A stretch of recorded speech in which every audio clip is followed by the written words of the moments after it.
And there's like different upgrades you can get and perks and all sorts of shit that you level up, and you have to decide what you want to level up. It's pretty fun. Sick. With each run through, you get a different weapon, and then you eventually get it to where you have all the weapons, and then you collect keys. You spend the keys at the beginning of a run. So now you got all the weapons, and they give you an epic or legendary perk that you start off with. So it's some shit that you would have to have grinded like 30 levels to get, and you get it from level 1. And it's 30 level intervals, so once you get it and you beat the boss, you can either cash out your crowns, or you can just loop it and it gets harder. And me and him went on like a 90 level run, and then we started doing nightmare difficulty. And we gotten up into the 20s. We still haven't gotten to the boss, but nightmare difficulty is fucking hard.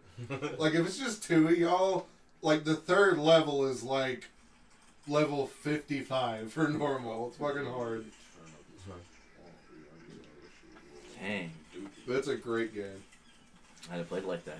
Well, I think we got something. Welcome back. Welcome back. Welcome back.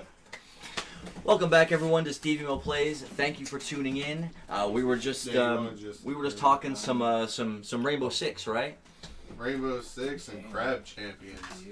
Just talking games as we start the hour and start the episode. And again, I want to thank everyone for tuning in. If this is your first time, you're in for some fun.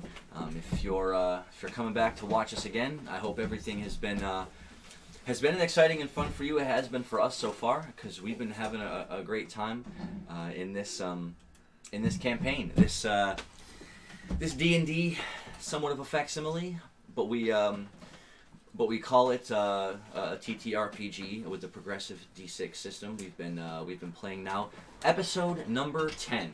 First of all, guys, episode 10. Episodes in.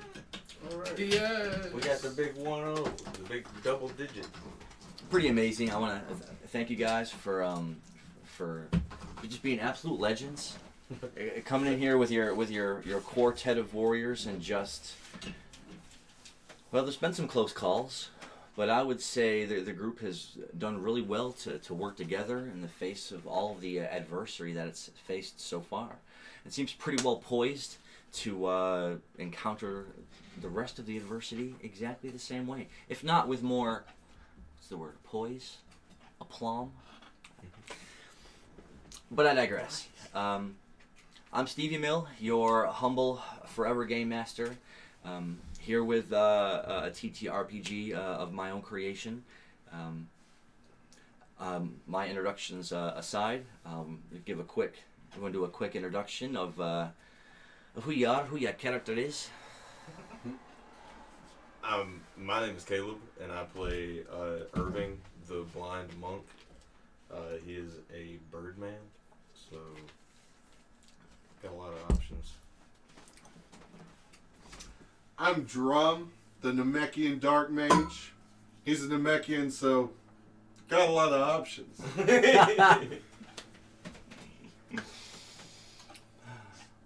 I'm Sprinkles, the Khajiit Rogue, and I'm gonna steal something today. He's going to steal our hearts. Yeah. I'm playing Slippy, the Bardic Slum. I'm be singing about some nonsense. Shit, yeah. You can't have the lack of sense without the sense itself. Let's go. We got our first welcome back. Welcome back. Welcome back. Welcome back. Thank you for tuning back in. We do appreciate you. And yeah, this is the 10th episode, and I did say that once we got to the 10th episode that I was gonna take a few moments and reflect a little bit on the campaign so far, the characters, and a bit of the storyline and the progression to where it's got so far. And so it did start out with everyone sort of in their own place, doing their own thing. It was something of a circumstance that brought all of you together from different places and different directions. Can anyone tell me, what was the first big battle? Can I get my think it Oh, was. Janet. It was when we fought that guy. We were at the- His name is in this book. We were at the Oh. bridge with the guy with I the hit his fire head. and the other guy with the ice. Oh. Yeah, it was fire and Oh wait, no, you're right. it green was. energy. It was when we were at the Right. gate. Ah. the Green castle energy. gates, Yeah, it was the earth when we were type. Yeah, because I tried to fly up the wall. Yeah. I couldn't make it. No, I- we started throwing rocks at him. Yeah, I was beaming That's- some dudes, which is cool because I'm blind. That is absolutely right. Welcome back, everyone, and hope you're all having a great evening. Good evening. You're absolutely right in that you had all sort of converged on Hamlin Town, which was having a castle built, right? And monsters had attacked the town, and there were some people mixed in amongst them that were attacking as well. And yeah, it was right there at the wall of Hamlin Castle, and so you were able to repel that threat. And then from there, the prefect of that castle, who was a wizened old sagely woman who was pretty powerful in her own right, she took a particular interest to the four of them really as soon as she saw them, for reasons that had yet to be revealed. From there, she really wanted them to stay the night at the castle, and she was going to kind of give them some information, or let them talk to them about it more in the next morning. That morning never came, as she then rushed to them in the middle of the night to tell them that the king had issued a kill order for them, and that they had to flee the castle in the middle of the night as quickly as possible. Where did the group go from there? We We went into the catacombs and the dungeons to escape. Yeah. Then we tried to kill this tentacle monster, and then it got away because he was scared. very upset about that. And then we left the catacombs to start Zupinus LLC with this caravan that we hijacked. Yeah. Nice. That's And then headed to Hijacked or just- Somerset Lake. We gave him a change of heart. It was We gave say them that. a business merge opportunity. Yeah, we put Zupindus LLC's name on their cards. It's a And nice now they- card, and you they know. had It'd be a another shame if something would have happened to it if you Yeah. were to not go into business with us. Yeah. And then they were like, See? we don't like it, we're going to pack our stuff and leave. And they left us the carriages. Also, while taking revenge on the adventure that killed my first friend when I gained sentience. Drakey. R.I.P. Drakey. R.I.P. Drakey for real. Oh, Drakey, gone too soon. But Good night, sweet prince. It's almost the moment we knew him. it gives me such a good feeling to hear them retelling the story exactly as it played out. The prefect did bid them to escape the castle underneath its dungeonous catacombs, and from there they navigated some traps and some dangerous rooms to find their way out the other side, out of some kind of a mine shaft into a bit of a clearing, to which then they found a road, and then after that found a traveling caravan. Not one to be outdone, they then quickly assumed command of the caravan. While using their horses before, we claimed ownership of the caravan to give our friends a ride to help us assist in taking over the caravan. Correct. We just gave him a guide. We're like the captain. Like, We're the monsters the adventurer was trying to protect you from. But now, not only are you running the caravan, but as soon as you arrived at the ferry to take you to Somerset Lake, it wasn't a short trip before you then arrived. And the Scholar's Recluse there, which the prefect had bid you to go to for some more information, was nestled deep, precariously up into the mountainside, with Somerset Lake and its denizens below. And when you had got there, you had met Somerset Lake. Seemed like a pretty calm, relaxed, nice place. You had even met Forel, the eldest of the scholars there, but then something dark descended on Somerset Lake, a dark general known as Faumin, to which you then very narrowly defeated. He was quite a considerable opponent. With the assistance of the citizens of Somerset. It's the town came together in that moment, or as well as it could. But in the wake of all of that death and destruction, Forel saw something through it. Faumin's presence couldn't have been there by coincidence or by chance. He was sent there for a reason, and really that was confirmation that he needed that your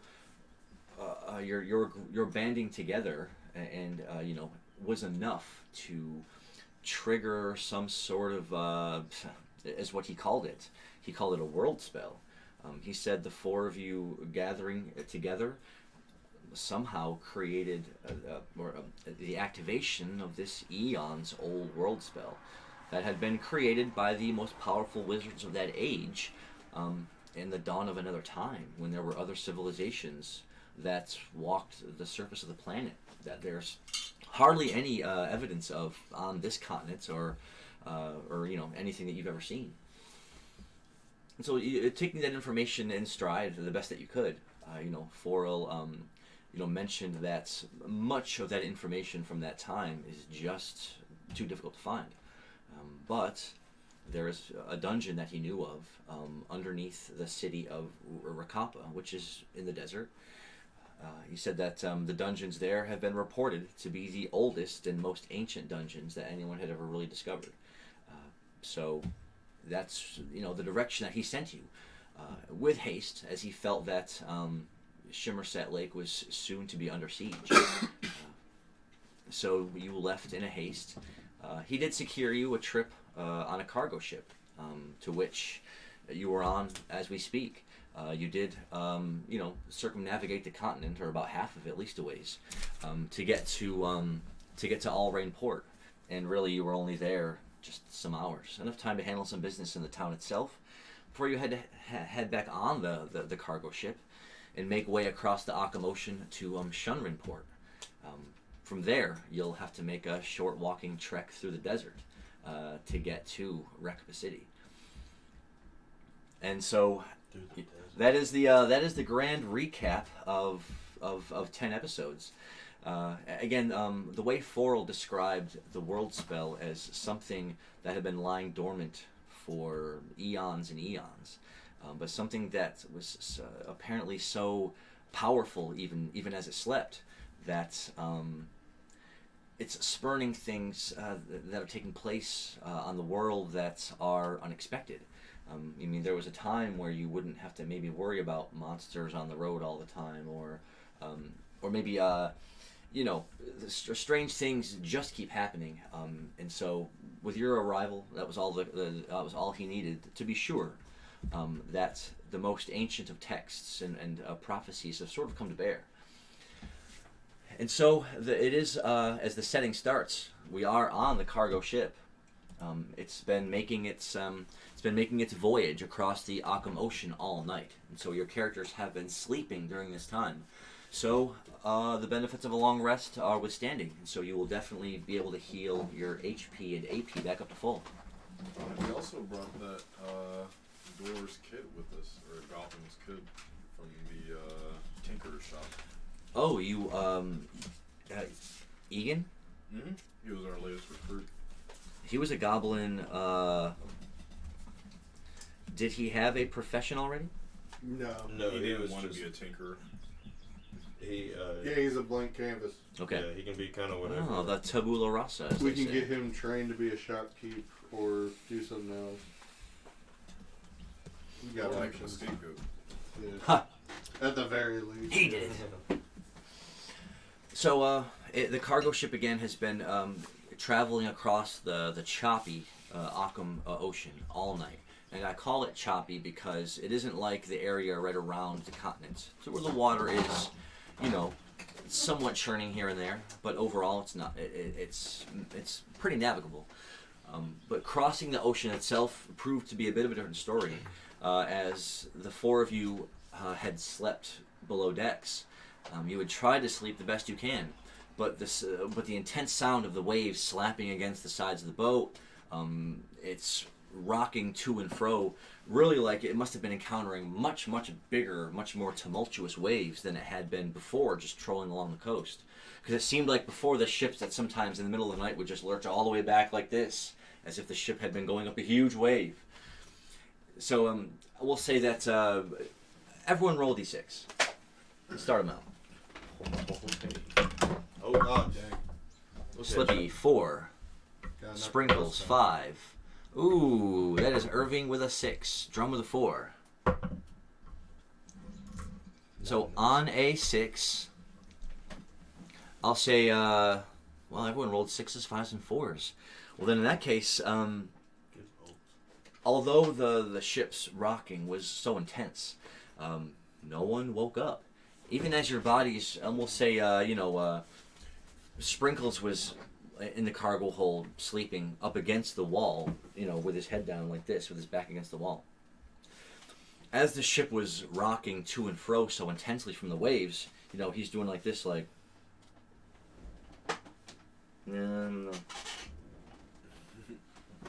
Hey. Not even waking up at all. We will. Oh, they're gonna do their best to secure that mill. I think they're hunting for EXP too. They're trying to gain those levels. They want to get to level 5. Yeah. We'll do some more cool punch stuff. That's right. Welcome back. We definitely appreciate you. Thank you for tuning in. Welcome back. We just did a brief little recounting of the past 10 episodes to kind of get everyone refreshed as to where they started out, certainly, and then how far they've got. Oh, they're going to get experience and, hey, hopefully some mill.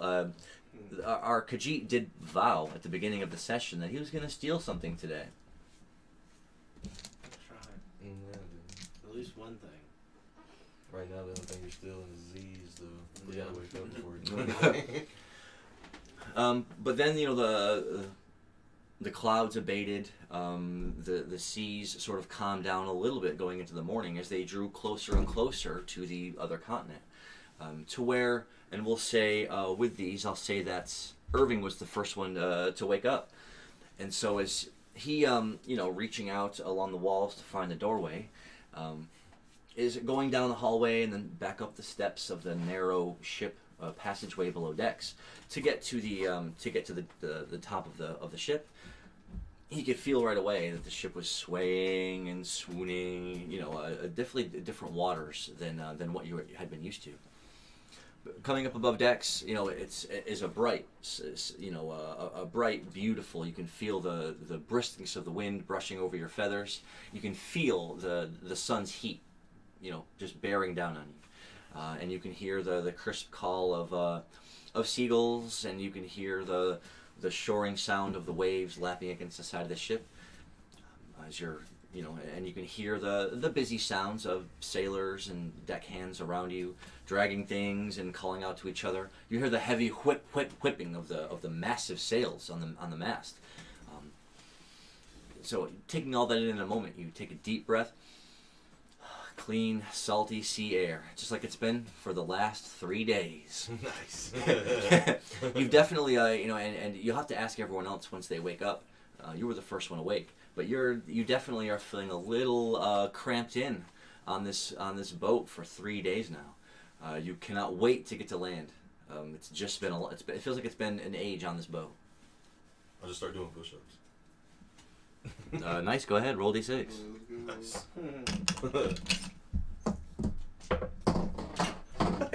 Hits the 6 on push-ups. Oh.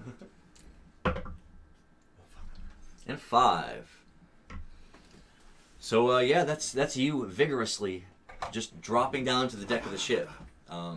Just boom, boom, boom, boom. And because he's an avian, a birdman, anatomically speaking, his bones are hollow. So he only weighs about 85 or 90 pounds. So and he's pretty muscular on top of that. And so as he's just pounding out push-ups like this, and a deckhand were to walk by and watch, he would go like to one-handed push-ups and just like start doing it at the same pace, right? And then he'd like do like one-finger push-ups because he is a monk trained in all sorts of with different ways to train and hone his body. So he's sitting there doing one-fingered push-ups. He has to slow down a little bit, but he's just kind of doing them. The deckhand's just walking by like, wow. Since I probably heard him, I'm just gonna give him a thumbs up with the other hand. Thumbs up with this hand too while you're just boom, one-fingered push-ups. So Slippy is the next one who wakes up, and again, looking around, weary with sleep, you see that you don't see Irving anywhere. But in that cramped little cargo hold where they had you sleeping, you still see Drum and Sprinkles in there, snoozing away.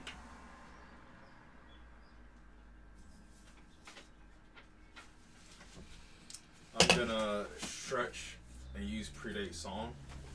Ah, nice.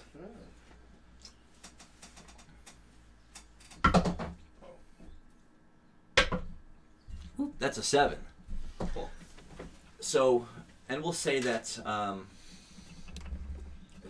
Sprinkles was having a pleasant dream for once.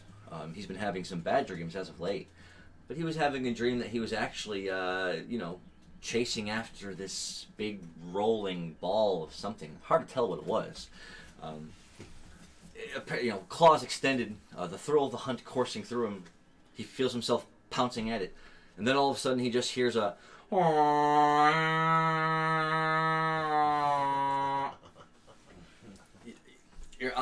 Your eyes open and you're just staring up at the ceiling of the cargo hold of the ship. Everything sort of comes back to your senses. This is day number 3 that you guys have been on this cargo ship, and it's that same stale, salty air, the smell of sweat and damp wood. You don't know about anybody else, but you're personally getting kind of cramped up and tired of being on the ship for so long.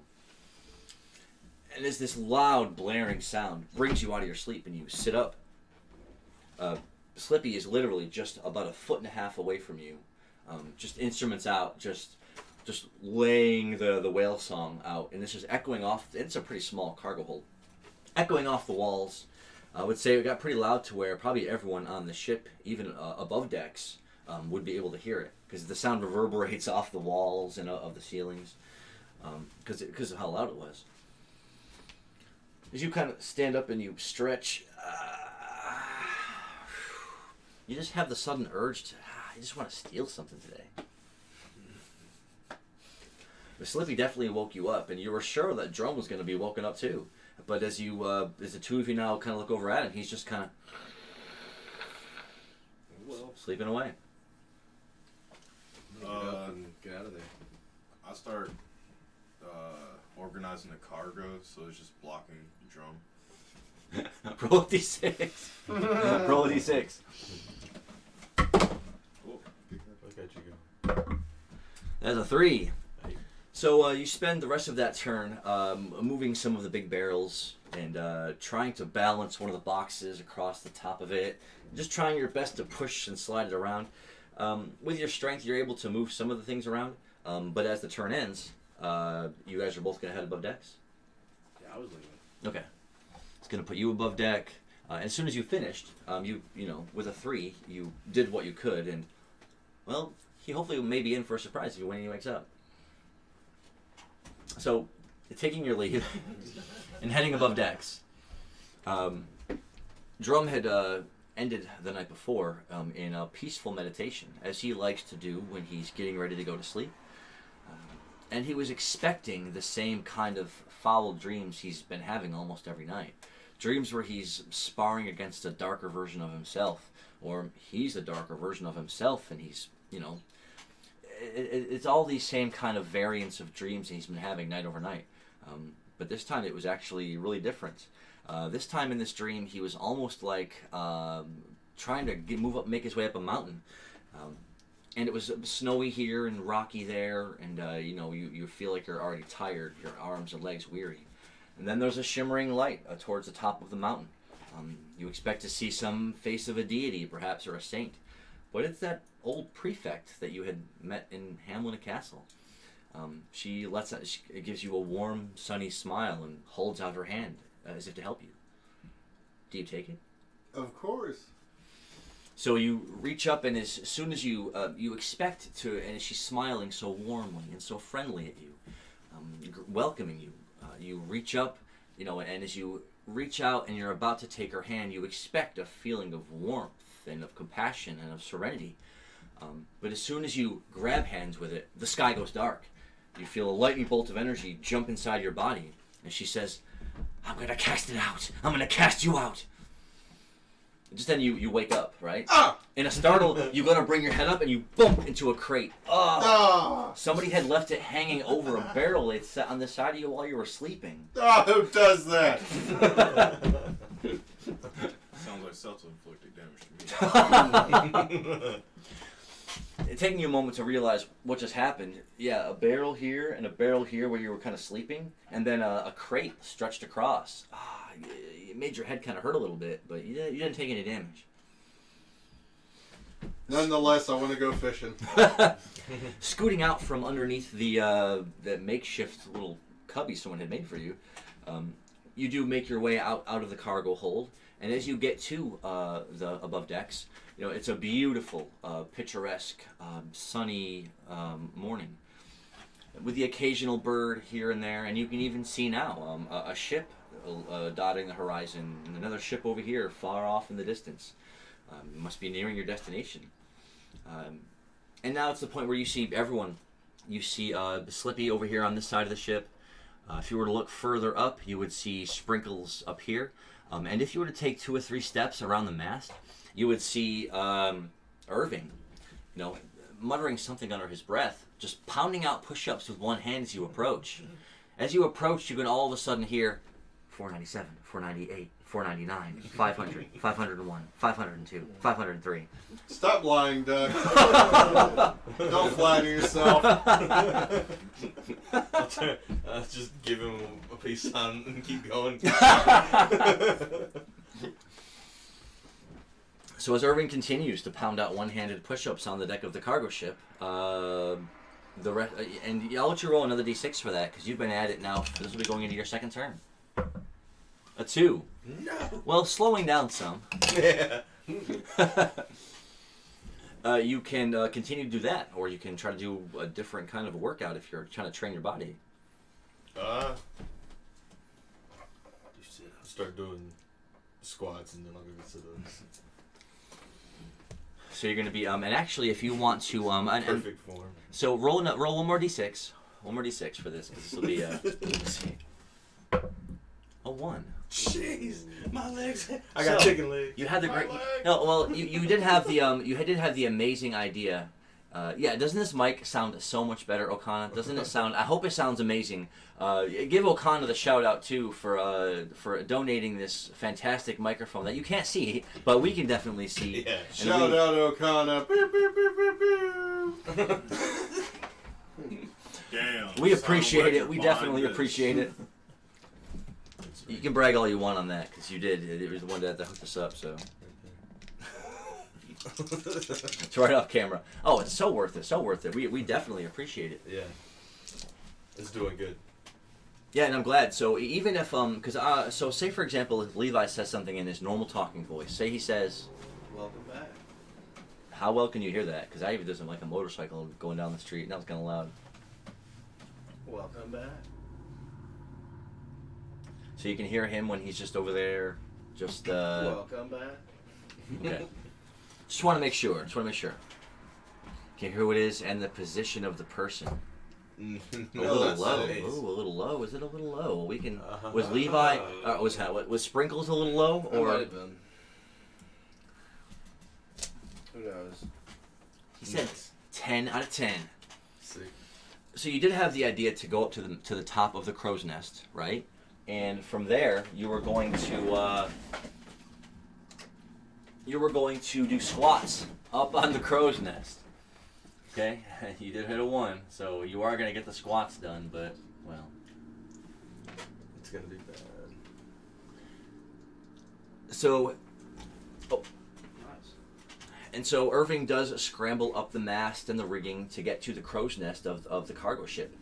And from there, standing wings out, feeling the huge, gusty ocean winds sweeping all around you, you start just boom, boom, doing squats. I did 1 chair squat. That's all I'm doing. So you're just up there, and again, because you're so light, Just crank it on the first 100 aren't even hard. So, I just say to myself, I just make a mental note. I need to get some weights. Just wear heavier armor. Looking for some weighted gear. That is interesting. That would be some really monk stuff to do. Get like some Rock Lee outfit or something that takes off the weights one day. Just go stupid fast. It's perfect. See, you've already got a plan. Already got a plan. Go ahead, Lee. Show them your true potential. Open the gates. Yeah. The guy said I couldn't let all protect someone. Shut up, Lee. Do it anyway. Funny when all that stuff comes down just to see a fight. So you're doing squats up on the crow's nest, and so now we'll come to the next. You did say you wanted to do a round of fishing before. Absolutely, yeah. Well, we did fishing in the last session, and I know we did fishing in the session before that, which was episode 8. I don't think I've posted episode 9 yet onto YouTube. Because we did have to stop the stream halfway, which I apologize for. We did record about half of it on stream. I did record the other half, but we weren't streaming it. So I'll have to just unite the clans, combine those videos together before I can post it on the YouTube. So but then once I do that, you'll all be able to see that second part and get caught up on them arriving in All-Rain ports and then their departure. So you want to go ahead and fish. If you have the fishing pole, you can cast a 1d10. For sure. Casts the 1d10, hits a 6 for fish size. Not bad. And I am going to swing the 1d6 for the fish distance of 3. Alright, so now, do you dare to catch this fish? I dare. Do you dare Ooh. to test your mettle against... we both got 6s. We both got 6s. Ooh. So go ahead and roll your bonus. I'm strong. I got a second 6. Oh no. No, you didn't. Oh, you got a He 5. knocked my 6 into a 5, but then he hit a 6. That's 2 6s in a row. Roll another 6. Are we all... Roll This is the first roll. That was The first fishing roll. Will we have 3 6s? Ooh, it's a 2. Yeah. So close. So close. But I'll let you win that first exchange because you did get 2 6s, so I'll take the distance down to 2. So go ahead and cast it again. A 2. And a 3. That's Get the harpoons, fellas. time to get the harpoons. That is a 1. That is a missed harpoon. I would do. That is a 4. That is a successful harpoon. Yeah, roll it again. Hey, another 4. No, That is a deuce. it's not another 4. As you spear the fish with the harpoon, and you kind of have to, because of how tall the cargo ship is, you kind of have to tie a little bit of a rope to the end of the harpoon when you throw it. So if it sticks into a fish, you can actually then reel it all back in and pull it back up. To which you do because you did land the hit successfully. On a 6, I'll say you catch a razor carp. Harp. Yeah, a razor carp. Let's see. My brother caught like I think he said it was a 14-pound carp out of this golf course's pond. Really? Awesome. I'm sure they don't mind, right? They don't care if people fishes in their... Do they care? We They got don't ran mind off by if they some don't people catch with- you. Yeah, the only complaint that they had was that the golf course might be Oh, I'm sorry. liable Oh, if sorry. we catch a golf ball to the I head. appreciate it. I mean, I get Ooh, yeah, that's kind of bad, but... that. I get that, but at the same time, it's like I was fishing on the golf course. What could my case be? Like it was my fault. Like What do you mean? That's the golf course fish. I don't keep none of them.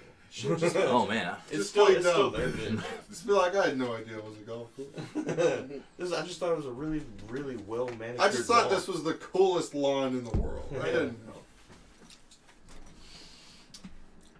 You're lucky that you even catch fish. 'Cause I have fished a lot. Well, I fished some. Not bad luck, it's just never been that good. I've never fished nothing.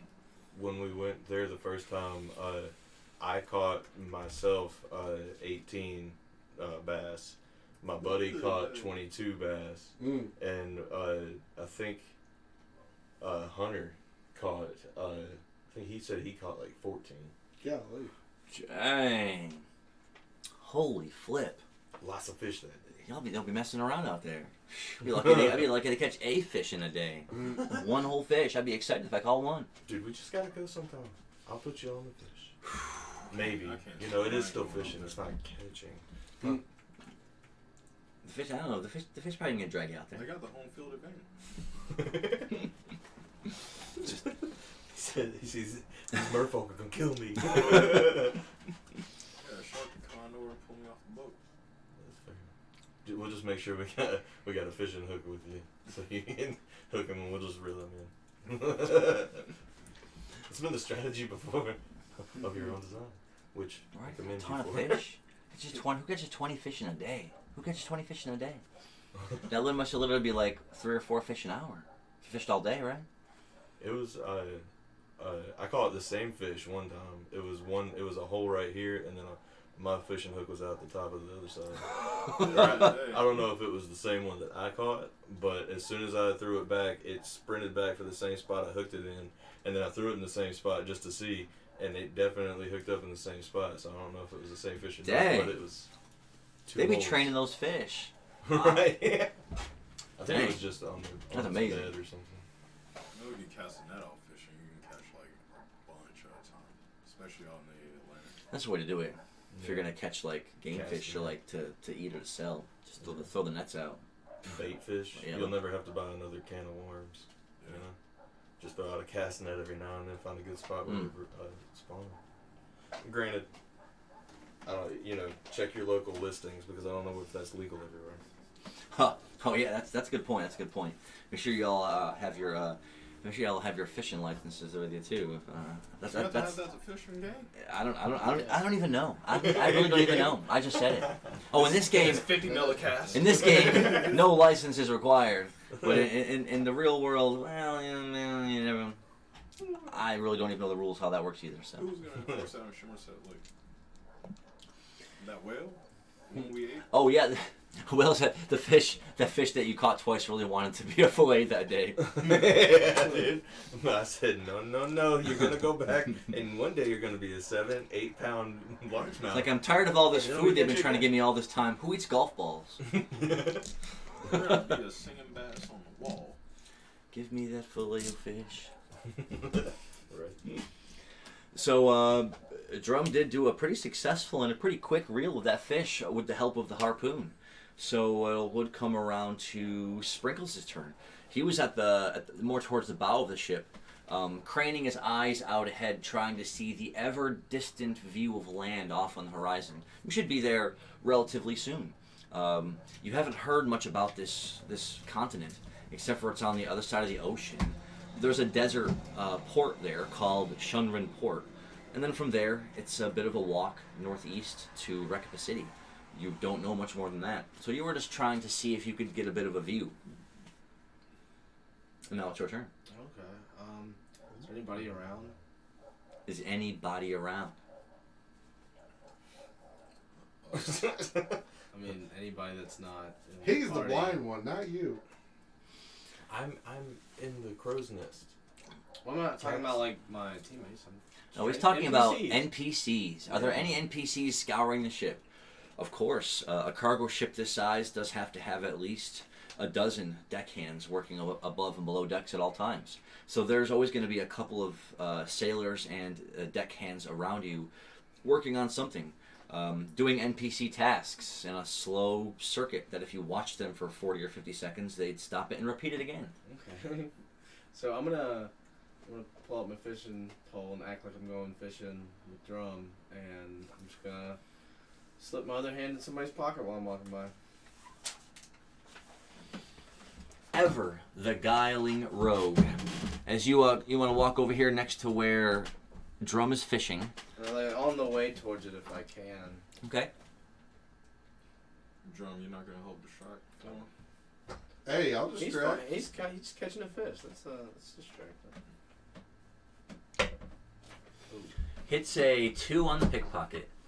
So you did bump into a sailor, and I mean he's a big, brawny guy with a dirty, stained, sort of damp shirt, and he's got one of these, the hats that any nautical adventurers wear in this game are sort of like a beret, but it's a bit bigger, and it's got a bit of like a cloth that hangs over the back to cover over the back of your neck and your hair from the sun.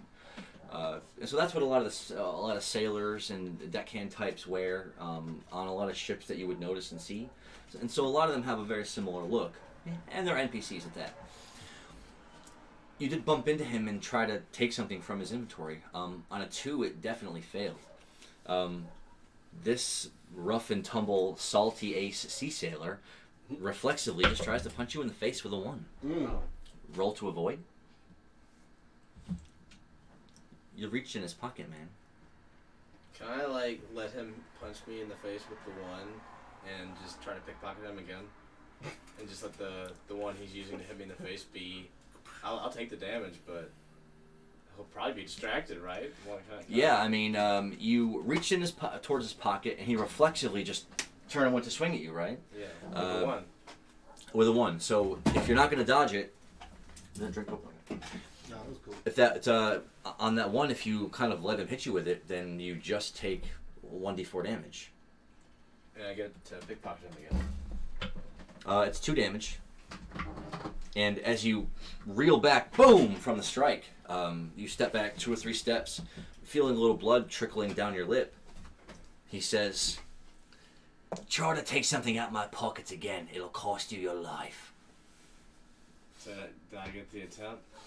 I mean, that was a failed attempt. Are you going to attempt it again? Yeah. Okay. Go ahead. Go ahead.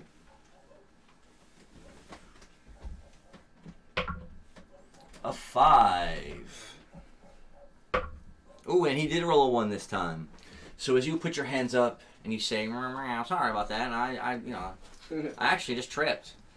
He looks at you like he doesn't believe you for a second. But as he goes to turn and head back towards whatever sailing task he was working on, you can see that he did have a small, like a pocket knife, in a little sheath behind his back. So it's a simple matter of your dexterity just to reach out and grab it from the sheath and pull it out as he walks away. Although when you take it out, it doesn't seem to be a knife at all. It's more like a metal pick. A metal pick? Yeah. Okay. This guy has a sheathed shiv. Yeah. That for some alliteration. Well, and you can tell by his voice that he seemed to be, a deckhand or a sailor working the ship, but he must have been something else in another life, because he was about 6'3", muscular-looking fellow, and he turned and hit you with no hesitation. Yeah, and there was something in his voice that belied a sense of danger. So you did successfully get that pickpocket, and you took his pick. Nice. Dual strap. I'm gonna guess I'm gonna fish it now. All right. You did the pickpockets for the turn, so that is going to bring it around to Slippy's turn.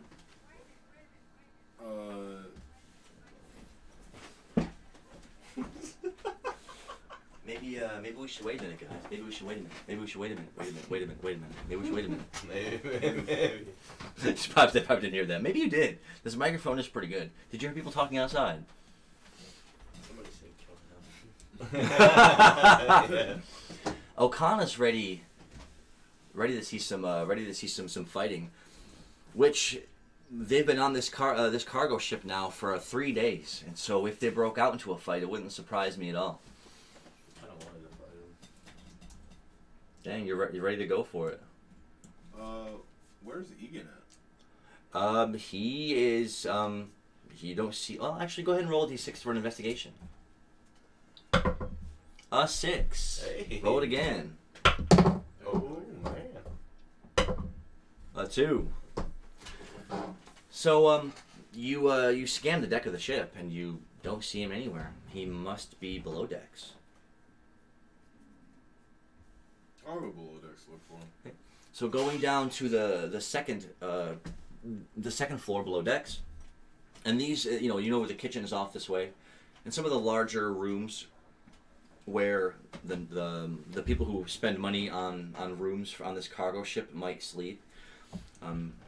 You then go down below decks again to the cargo hold area. He wasn't there with you guys while you were sleeping, so you then start looking up and down the passageways into the cargo hold rooms. And on a 6, you do hear the sound. You hear the sound of something coming from one of the cargo rooms all the way at the end, all the way in the back of the ship. So you bounce back there to the very back cargo hold room, all the way at the back of that passageway. And it's Egan there, sitting around a pot, just throwing up into it. I ask him if it's his first time being out in the ocean. He says, "Oh, it is. Oh." Well, luckily, it'll also be your first time going to a desert if you haven't been to this continent we've been to. He says, "Oh, I'd never left. I'd never left home. This is it's a big boat. It's a lot of water out." Well, other than your seasickness, we'll make sure you don't die. And I'll give him a healing herb and I'll bounce off. Nice. So he'll take that healing herb if you're gonna give it to him.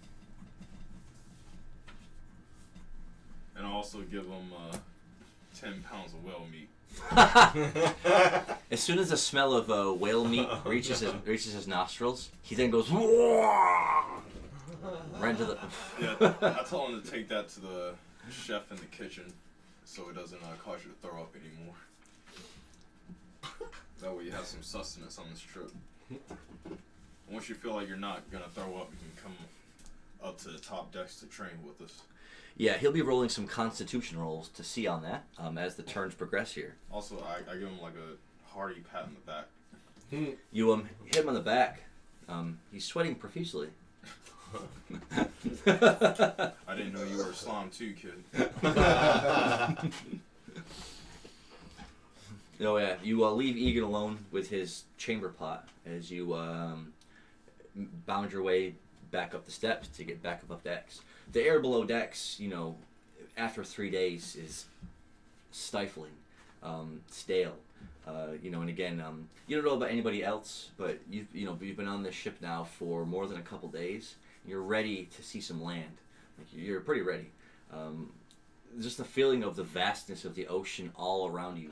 The fact that really at any given time you never know if some giant sea monster is just going to come out and whack you. So you're just like, can't wait to get to where you're going to get to. So coming back above decks, you can take one more action. You just did an investigation roll. I'm gonna jump off deck where Drum is fishing.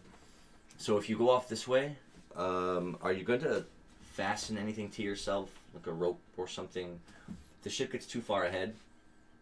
Nah, not this time. I'll take the risk. Okay. Roll d6. Oh, unless you want to use a move.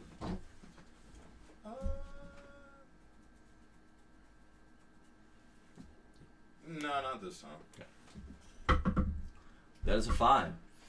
So, sort of leaning up over the rail like this, it's almost like you're doing a handstand for just a moment, and then you just, whoop, right over the side, hit the water with a, whoop. You know, instantly, the heat from the morning, the sweat from being below decks is all washed away as you hit the ice cold Occam Ocean. But this time it's definitely different when you were just out along the coastline, fishing or being trolled along. This time, as soon as you hit the water, it's fathomlessly deep below you. The sun is shining down pretty well, allowing quite a bit of visibility below you. But you see no land or no anything. It just seems to go down who knows how far. And also, because it's out on the ocean, the wind was hitting the sails much more effectively, causing the ship to go faster. As soon as you hit the water and you turn, the ship is already making a good distance as the whole thing is about to clear past you. As you continue to sink down into the water, and normally when you had done this before, it took a while for some creatures to kind of be acclimated, and it's really not like that this time. A school of fish comes right by your face. And you see a little something 20 or 30 feet below you, maybe a dolphin or something, the whole area around you just seems to be teeming with small little fish and little schools and ferns and all just sorts of things as you plunge into the water. Let's see. So then that will. The captain is. Hey, the captain gets a roll. Isn't that crazy? I know y'all are big fans of the captain, right? First time I've ever seen him take. Yeah. Look at that. You guys love the captain of the ship. I know you do. What a great guy. Oh well, captain hits a 3. So because there is the land on the horizon now, he's already turning around, issuing a command to the deckhands around who were within earshot. They begin springing into motion. Taking things below deck, battening things down. As you know, the captain blows something on his whistle, some kind of a signal or a sign that land is approaching. Some kind of a trill that he plays. And so, Irving, of course, hears that up here. And so you were the one that was picking the pocket down here, right? And you're standing up here. So go ahead, and because you rolled a 1 for your squats, as you were doing the squats, after about like 230, you felt a little something kind of pass that you thought was going to be air. Well, you're gonna, and as you're kind of standing there watching Drum do his fishing, something kind of splaps on your arm. Oh no!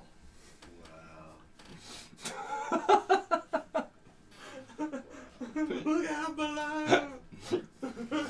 Well, because he's a bird, and you see, he's up there just doing squats. He did 200 squats, bro. It could have been an egg. I'm gonna wipe it on Drum. The hell you are? Fire spin. Now you're in 2. Yeah, I want to run away saying, "Get away, poop You cat!" take the bread, take someone's pocket, and put it in someone's pocket. That's a reverse pickpocket. You'd use it as That's a fishing plant bait. pocket. Can I use it as fishing bait? That would involve you Don't taking do it. that. Handling That would involve you handling it. Go. It's already on your shoulder. Go find that guy you pickpocketed and just rub it on him. Just shoulder Yeah, charges. that's why we got Put it in Egan. his Make nice him do it. He's not doing anything but throwing up. He probably won't even know what it is. Might make him throw You'll up. probably smell it though.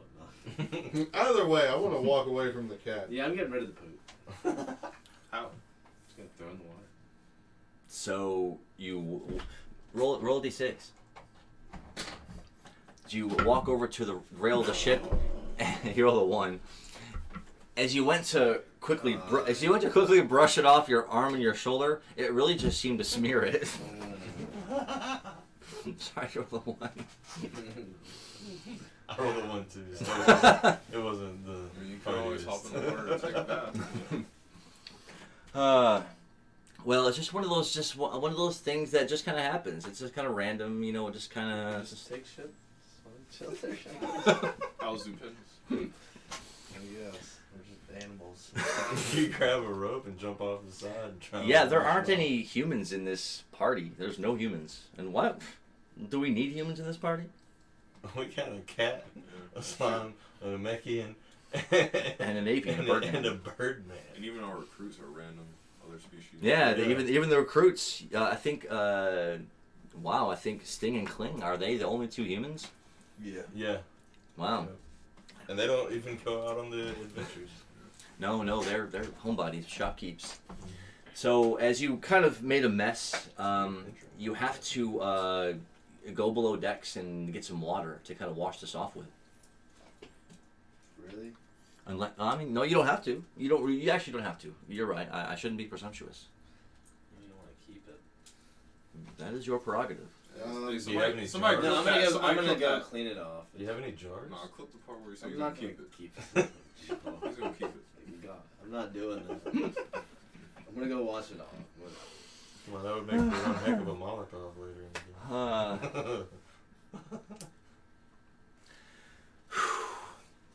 I had to do it just once. I had to get pooped out. I just had to have one poop joke. Had to do it to me. It's over. I'm glad that it came from the bird. And I mean, it's We're bird. known It's like for it. Well, I jumped off and wasn't standing next to you. My car, bird pooped in my car the other day. you see, Literally, like, 2 or birds 3 do it days all the ago. time. We're just saying birds do it all the time. And my car is white, and it still seems to somehow I notice all of them. Yeah. Sort of thing. Yeah. Or I don't wash it that often. I might wash it, and then like the next day, it's on the window. I'm just like, you Exactly. bastard. Yeah, exactly. How you gonna do that to me? Okana says to keep them poop jokes coming. We love it. Put your number 2s in there and shit it on. Can we get some 2s in the chat? Wow, you guys actually. I'm just kidding. Let's not. Look, I'm not saying that we're gonna drop 2s in the chat. Oh, StevieMillPlays! StevieMillPlays drops the first 2 in the chat. Let's go. Yo, someone dropped a 3. Get yo Ben them. Oh, man. They got something else going on. Everyone dropping 2s in the chat. Wow, I'll have to. If I knew how to do a poll on the chat, I would do a poll. Do you think number 2 is number 1? I mean, I haven't seen a single one, so there's more 3s than 1s right now. That's true. Look at all the different 2s people. in the chat. Look at all the 2s in the chat. We love you. Spurge. And Jerome having just had to poke just a little bit of fun at Sprinkles. It's still Okay. used to, Your name it may be Sprinkles, but that wasn't the kind of sprinkling you were looking for. Sounds That's a bit of heart. box. That's good. So that will come back around to the top of the turn order. That is going to be, we're going to go back around. So you have been exercising vigorously for the last 2 or 3 turns. I'll say even more than that. You did at least 350 squats up there on the crow's nest. I'm just gonna think inwardly to myself, this is still not even that hard. I'm gonna get down. How many poops is that? There's a lot with the 1. So using your slow falling technique, you could actually just sort of hop off and glide down to the deck of the ship. And as soon as you hop off the crow's nest and your wings furl out from behind you, the ocean wind hits them sharply. And you have to bank for just a moment and change your body, or else you would have been blown up and up 30 or 40 feet. Nice. I'm gonna take a rope and then do that. Huh. Like, so I'm gonna make myself into a kite. Huh. Interesting. What an idea. Tell everybody I'm tired of being on this boat. Willem said he said, I'm going to the privy to do a number 2. You have the helm number 1. I forget what that's from. That's from a show. So landing back on the deck of the ship, Drum is down there, preparing his fishing line to cast, and could have sworn you had seen Sprinkles on the deck a moment ago, but as you landed, he must have went back below decks to get something. Weird. I'm actually just gonna fish. I don't know if making myself into a kite is the best thing. Being that I can't see. Can I where roll the to give ground him a is. fist bump? Sure. You hold. So as Drum holds his fist out, Oh yeah. Do I? with a 6. So he's holding his fist out while Irving is producing his fishing rod. He has to feel the line, and it gets to the end. He makes sure the hook is set right before he starts, getting ready to cast it. And Drum is standing there with his fist out while he's preparing his rod. Standing there. Roll again. 3. So you go. Irving turns, hearing it, and he goes, "Are you okay?" Bro, I'm trying to give you props for what you did to the cat. To which you reply, what happened? You gave him a present. I'm gonna stick my fist straight out, towards the outside of the boat. Irving puts his fist right over the rail of the ship, and he goes, "Well, shoot, then you got to fist bump me. What are you waiting for?" Okay, I'll roll the fist back. It's like a, So yeah, it takes you a moment to move your fist over and bump it against his, and then he kind of gets his line ready and prepares to cast his fishing rod. Time for some fishing. Go ahead, that's a 1d10. That's not the one I want. That's the one I want. Bang. A 4. That's not So I roll a 1d4 for the fish distance. Fish distance of 3. Let's do this. All right, are you ready to catch the fish? I am very. 5 and a 6 takes it down to 2, and then roll it again. It's a 2. Thank you. 5, 3. I go back up to 3. A 6. Oh, yes. Ooh, you see him try to attack my 6? You see him try to attack my 6? You see that? I tried again, but I. Oh, no. You got That some interference. That's a 2. Goes back up to 4. That's a 2. Roll a bonus. No bonus. Oh, and if y'all have noticed, instead of using the dice tower this time, we're using our normal dice tray that we use for normal play and for what we use for playing at the brewery too. I hope that makes a difference. I know that every time we rolled the dice with the tower, it made that click, clack, clickety clack every time. Oh man. People are trying to gamble. Are y'all making bets? I'm gonna see Okana making With bets in the mill. chat. Yeah. They said 250 that I'd get the fish. So I can't really honor a fishing bet because it takes so much for the fish to get away. They catch most fish. Yeah, the fish are usually at a pretty big handicap. Yeah, I think we've only lost one fish. In this campaign, yeah, I think so. Fish rolls a 5. Oh no. I hit it. Ooh, turns the 2 into 1 to go up to 5. Let's just un-5 Oh, flip. A 5 again. Good rolls. Ties the 5. A 3. That's not even. I missed against that. It went across the room. Went across the room. You're the man. Went across the room in the opposite direction. On the 6 though. A 1. Fish distance goes up to 6 as the fish draws much further and effort. further away. A 6. Oh, Knocks it into a 5 to tie with the 5. A 1. Hey. It's Ain't touching that. Hits the Dice 6. Monster. Goes down to 5. Goes down to 4. Roll it again. A 6. Goes down to 3. A Roll second for the 6. instant catch and the fishing skill. A 2. Oh. A 3. A 5. Down to 2. A 6. Ties it with a 6. Let's go. Fish bonus. No bonus. Player bonus. No bonus. 6 in the corner. Let's go. Oh, I hit it into a 5, but But hit the 1. Back up to 3. So we're going into turn 8. A 1. And a 3. Back down to 2. A 1. And a 4. Down to 1. You know what time it is. It's this time for the doesn't he harpoons. also get that fatigue? At turn 10. 10? We'll see what happens if this turn 10 doesn't end with a Wow. catch. Oh, dang. Look at me go. I didn't catch I know he took out A 4 Hey, to catch it. Let's go. Ooh. I'm gonna throw the other harpoon just for a 4. No. Just throwing harpoons at fish that already have harpoons in them. Yeah. That's overkill right there. Harpooned it and went to harpoon it again. it. Overkill is underrated. So as you pull the rope at the end of that harpoon, drawing the fish up to the ship, you can see that this is a we'll say that this is a shredding salmon. Shredding salmon. If you notice, all the fish that you catch out in the ocean are going to have some different names. To survive out in the Occam Ocean, the fish have to all almost sort of have some predatorial qualities.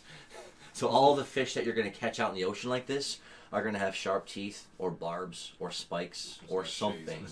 They're all going to have something dangerous on them because all the fish out here in this ocean are dangerous. Nice. What you mean with Oh, you're about to see. What was I? What was it? It was A shredding salmon. shredding salmon. I knew. I remembered the sound was sharp. Oh, Slippy, the apex one. So as you pull the salmon and go to take it off the hook and go to run your hands along the side of it, you notice automatically that it's got a high fin in the back that has like bumps and grooves along the side of it. And as soon as you touched it, the whole fin just flipped out. And then, you know, and you put your hands over it, you feel sharp points at the top. It can apparently and it seems to have a narrow, slender body, as if it can dart quickly into something, and then open up its fins to cause damage. A shredding salmon. Nice.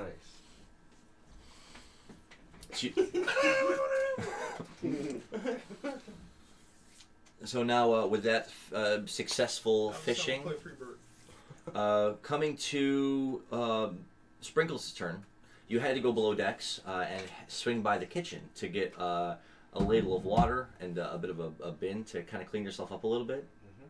But having that been done, you go back up above decks to see Irving and Drum standing there fishing up against the rail.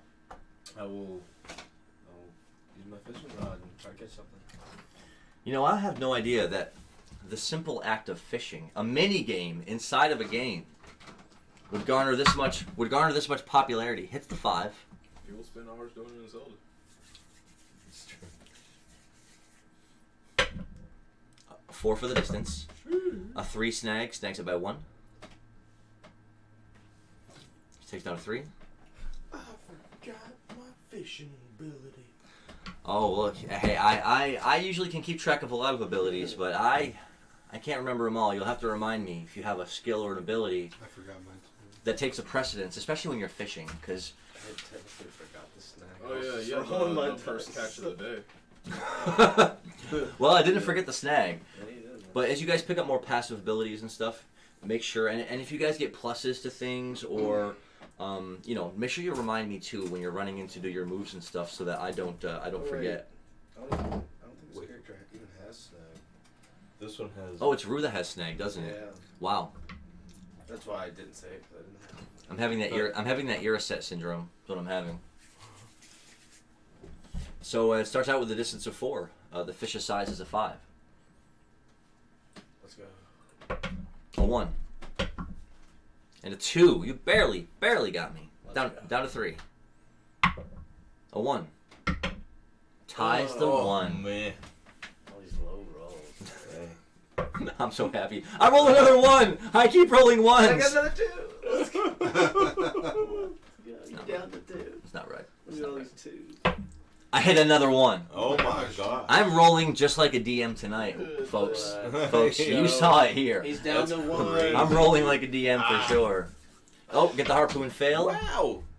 What are you? What is it? You get 2 attacks. Much power. Get the harpoon. Succeed. You've been Let's going go. roll it again. The one that Harpoons are on point tonight. I Ooh, just no pun intended. Ooh. I just realized Give that yourself a ring. one of those harpoons I hit was from the crow's nest. Like while doing squats. Like. It's true. She must have thrown it down like the 60 feet to hit the fish directly. What a shot. What a shot. Just doing squats. You probably threw it straight up in the air, too. Ooh, boom. Like mortar round. What fish So- did I get? So this fish is called a, it's a 5'2", so it's about a halfway sized fish. This one will be called a manging mackerel. A manging Yeah. mackerel. Known for having a huge, wide mouth with rows of narrow, blunt teeth. They are omnivores too, but for stuff that they can't outright chew on and eat, it will sit there and gnaw at it and mange at it until it breaks away. Okay. Nice. All of the fish here in the Occam Ocean are known to be dangerous. Coming around to Slippy's turn, he had just bloosh right into the ocean itself. The ship already starting to move by at an impressive rate of speed. Fish all around you in small schools. You see small ones darting around, some bigger ones swimming, lurking below. This beautiful stretch of ocean spans out below you in your gaze of view. I'm gonna use predate dark to keep up with the ship. while staying underwater. Go ahead and do the first predate dart. Oh yeah, all your predates get recharged too, because everyone slept, right? Mm-hmm. So make sure that you got your predates refreshed. A 4. It's enough to cause you to surge forward for about 2 or 2.5 seconds. And for that brief moment, it's as if you were going at the same rate of speed. But without being able to maintain it, you... And then as you slowly list and come to a bit of a slowed motion, it then, you can see it kind of shoveling past you again. You'd probably have to continuously do it and probably get a 5 or a higher on the roll to manage to keep up with it. But you are in these dangerous waters, my friend, and you're not the only thing here. Oh, Lord. What did you roll? That's a 6, and we rolled again. So, you did a dart, right? And then you're kind of looking at the big ship itself, and you can even see marks and moss and barnacles and all this other stuff along the bottom of the ship. Again, the sunlight casting down through the ocean is letting you see all of the bottom of the ship. And it's, it can be cleaned. You notice that. Someone can clean it and it'd be okay. But then, suddenly, something just causes you to feel like something's watching you. As you turn, it looks like a pod of dolphins, maybe 3 of them. They're about 25 feet below the depths, and all 3 of them are kind of all sort of swimming towards you all at the same time. Can I attempt to mold myself? Well, how close are I? They're about 40, 50 feet out yet still, but you just happen to turn. As you got that suspicion that something was watching you, you get that feeling, and you turn and you see a trio of dolphins, and they have that familiar dolphin-esque appearance, except for that instead of smooth gray skin that you would normally see on a regular dolphin, these have black lines at certain parts in a bit of a weird pattern. So it is dark gray, but it's got black lines, and they all have these strange black lines of a pattern on their bodies. Alright. I'm gonna attempt to slow down, since I'm gonna assume they're able to swim faster than me, and I'm gonna cast Predate Singe on myself to try to keep it ready in case they try to bump into me. Predate Singe will attempt for you to generate a small bit of fire, but it won't work under the ocean. As soon as you go to cast it, it'll immediately be snuffed out. I'll use Predate Dart again. Okay.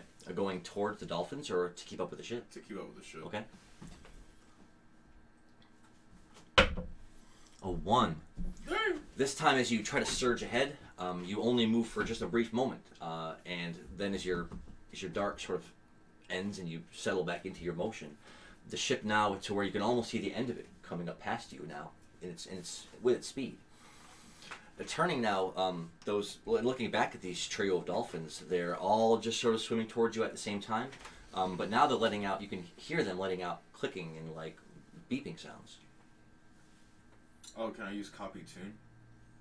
Sure.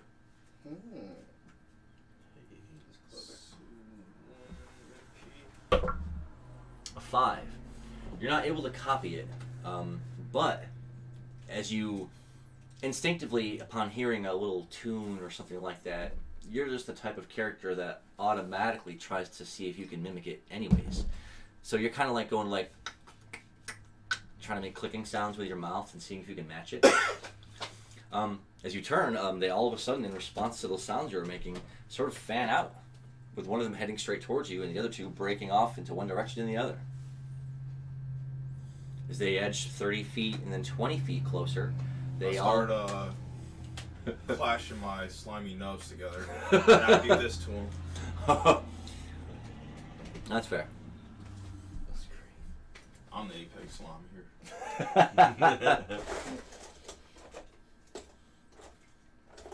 I'm just going to use some regular figurines here for these dolphins. I'm And actually, the relation of the ship is pretty. You'd be here, and they'd be here, here, and here all of a sudden, right? They were like this, and then they started breaking off to go like this. Wait a minute, But this these one's still heading dolphins towards got you. tactics? It seems so.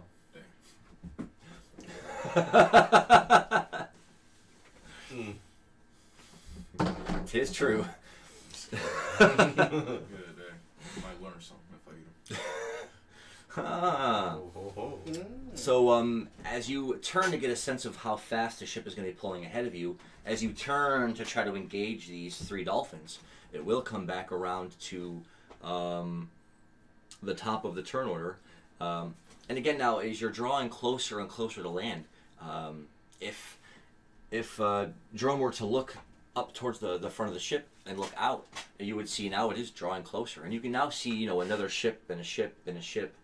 Off on the horizon, more ships in front of you, as you appear to be getting pretty close now, within a couple of turns of arriving at Shunrin Port. The ship is drawing ever closer, and you and Irving is on this side, Sprinkles is on this side, and Slippy is in the drink, about to we're gonna see what happens. But it is say as far as turn order resetting, you did notice that the land was drawing closer, but it would be your turn. You wouldn't be able to notice that. Of course. I'm gonna throw my line in, and as it's ringing out, I'm just gonna be like, "Hey, have you seen Slippy lately? Because he's been gone for what, like 3 turns now, 4 turns." So what do you mean by scene?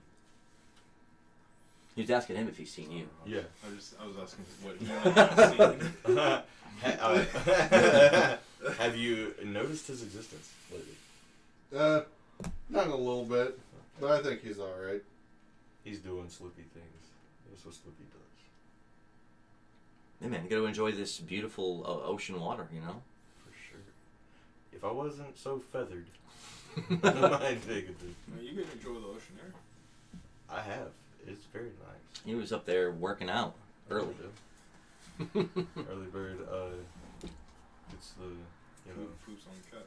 yeah. Wow. Early bird gets a nice perch.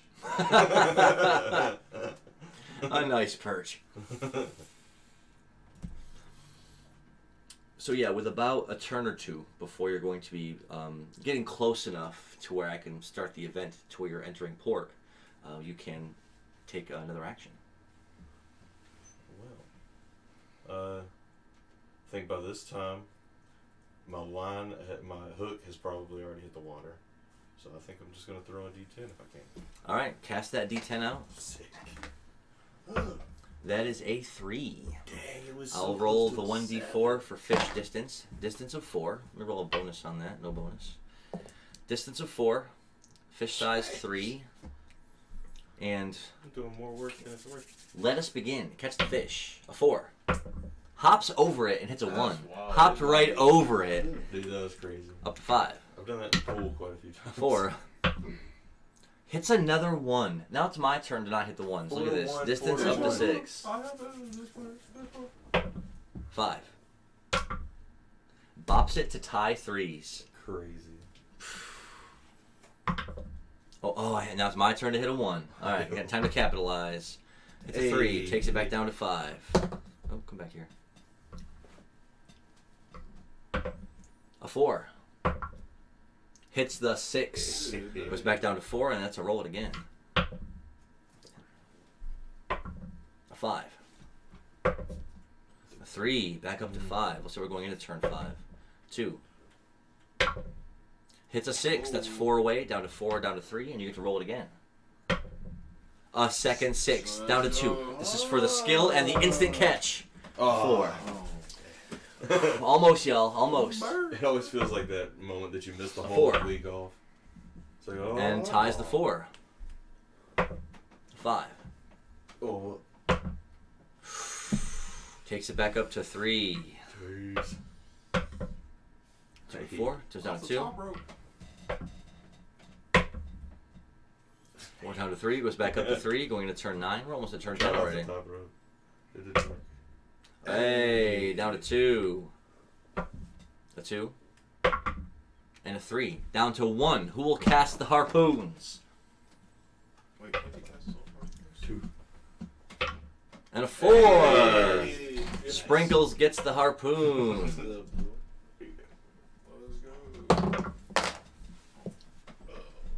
Nice. We've gotten a harpoon on like the last 4 fish in a row. And on a 3, you catch a spiked starfish. Sick. I'm gonna use it like as a caltrop, but a big Call him one. Well, this is called a spiked starfish because it does have its 5 points, which seem a little sharper than what should be for a starfish. But it's also got small, little ridged, sharp points all over the front and back of it. It's almost difficult to really find a good spot to handle it. Patrick got edge. Cool. I'm gonna like at some point take and cut up handles and I'm gonna use it as like a shuriken. Nice. You can get someone to craft that, or kind of craft it yourself. But that's definitely a good idea, because these starfish, you know, as they eat and absorb sediment, their points get harder and sharper, and so depending on how old it is, it's a little heavier and the points are a little harder and a little sharper. So if you fed it diamonds, would it become hard as diamonds? Ooh, I don't think it can eat the diamond, but it does it with just rock and sediment and stuff from the bottom of the ocean, and it does it over the course of years. Nice. Kind of like making a pearl. Yeah, and you can tell the age of one by how large and how sharp the spines are. But nice, successful fishing all around. So it will come to, I go right around, because you're standing right next to him, and as you reeled up that starfish, you've never seen a starfish like that before. It's, you know, as far as the color, it was like a almost like a dark brown, almost like black. Nice starfish, Duck. Thanks, man. Based off of the last fish I caught with all the pointy bits on it, is this one safe to handle at all? Can I like touch it? I wouldn't. Nice. How do I put that into my inventory? You just have to, while it's dangling on the string, just hold your bag out and just Poof. just lower it into the bag. It's like reverse producing a rabbit from the hat. Putting a spiked starfish in my pocket. Sick. So yeah, we'll have it go to Drum's turn. Will you I want to fish. will you fish again? 1000%. The fishing is strong, folks. The fishing is powerful. Go ahead, cast out your line.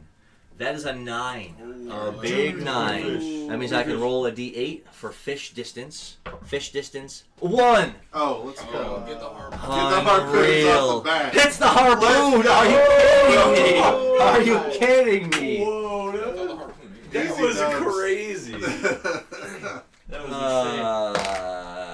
Amazing. insane. Wow. So on a 9, That we're gonna, just worked out. well, That was awesome. on a 9, we're gonna say you catch a what was I gonna call this?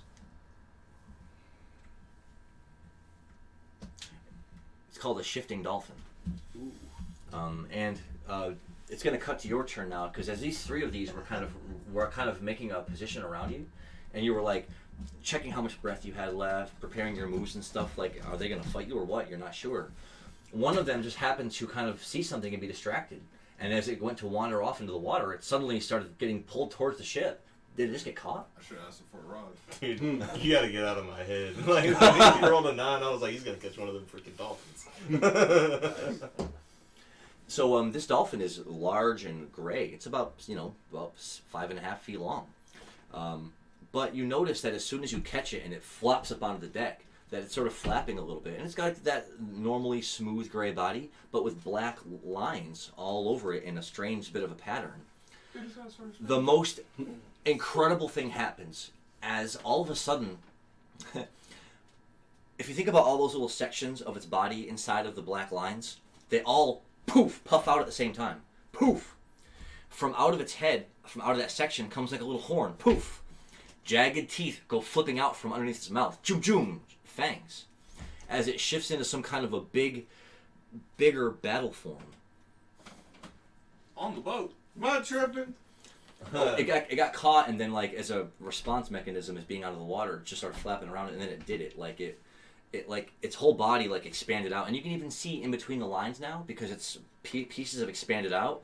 It's pink flesh in between all of them, so it seems to be able to inflate its body, pushing its plates out, which also causes teeth to flip out and a horn to flip out.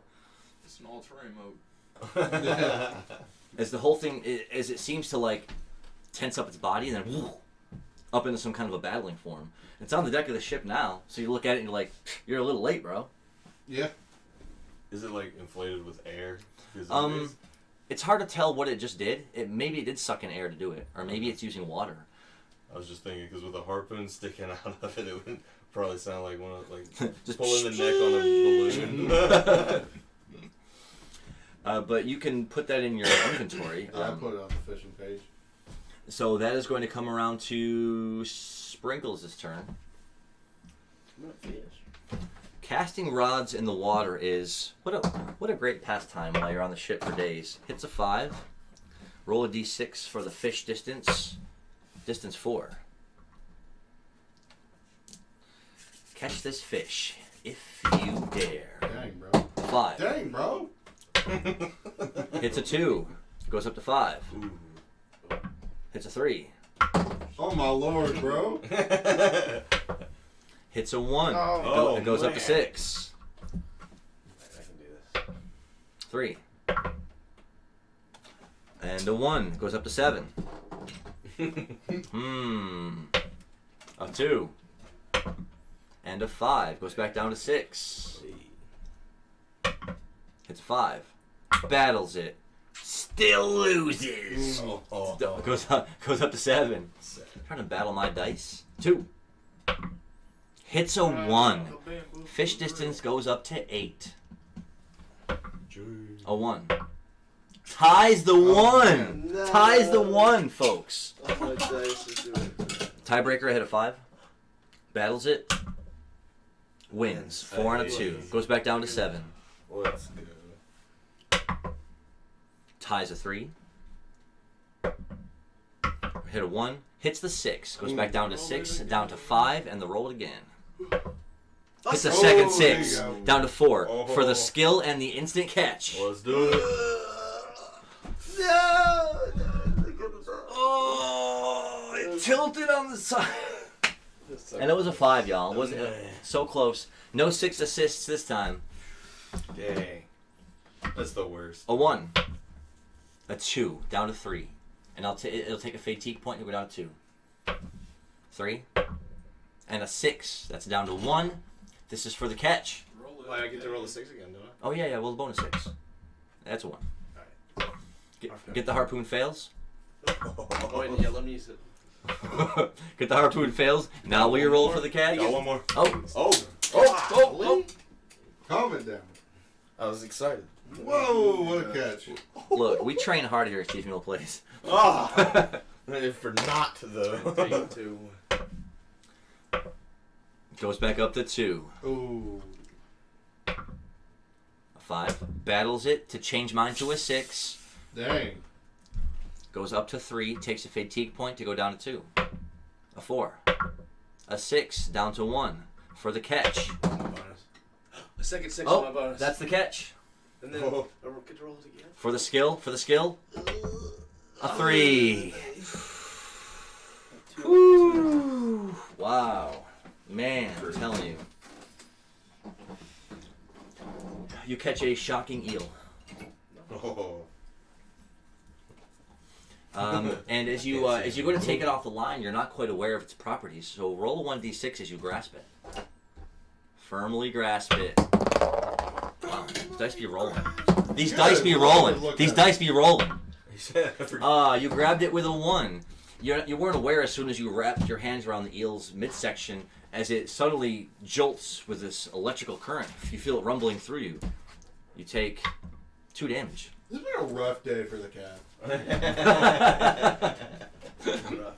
He's gotten shit on by the universe. Yeah, Not just you. He got rudely shit on, I awakened. got He was so punched in the close. face, like, There's been I so many don't double You were having a 6s. good No dream. trips. You got No woke trips up just yet. By a whale song. Try to pick somebody's pocket and see how that turned out. Well, you did pick his pocket It worked. eventually. I got something. Okay. Got a metal pick. It's like a It is something. Who knows what he did with it, right? I'm gonna use it to dig in the dirt. Oh, okay, You can okay. use it as like a small fencing sword. Exactly like this long. On God. So now it comes back around to Slippy's turn, where there were 3 of these dolphins before. with their black, strange patterns all over their bodies. There's now two. And as they both sort of swirl in to get close to you, this one, in a bit of a quick flick of motion, is going to rush forward with its nose, and it's like it's going to try to hit you with its nose, straight on in the side of your body, with a 1. Oh, what a battle boot. You hit a 1. Dude, Matched it. So as you kind of put yourself up defensively, it pops you, right? Dealing no damage, but you feel yourself drifting in this direction now, the ship pulling further away. This dolphin now is going to kind of come up underneath and try to bop you again. Do they think you're a ball? A 3. Roll to evade.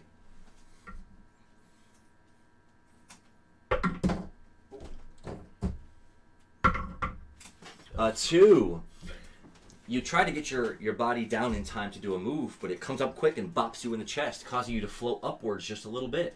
And then this one has already swum around from the top, and it's going to bop you on your back straight down towards the other one with a 5. Roll to evade. Knocks mine into a 2, but hits a 1. Woohoo! What a battle.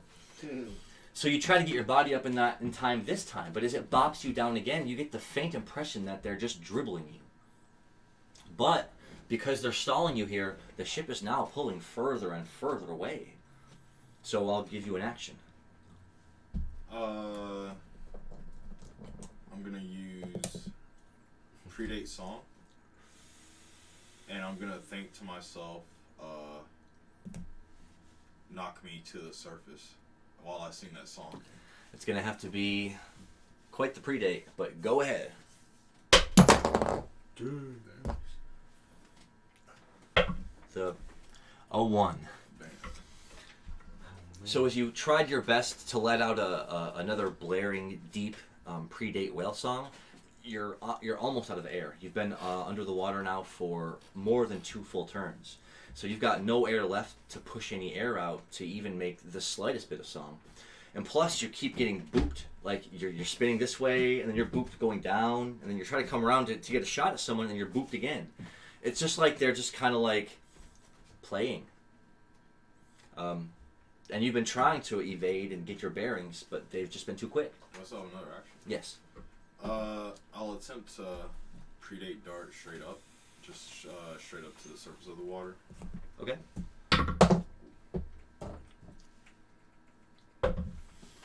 A 4. So, taking advantage of the fact that they maybe weren't expecting it, but you straight up, and you were about 15, 18 feet under, so you cover that first 10 feet instantly. And as your body's floating up to cover the rest of the distance, you can see the surface of the ocean coming up, and you're just desperate to take a breath.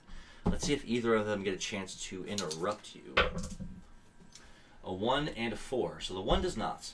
But the literal second that the top half of your body breaks the ocean waves, you can see the ship now up ahead a good 10 yards, drawing further away. And now you've gotten close enough to where you even now past that you can see land, and what looks like a wide patch of desert laying out before you, past the town.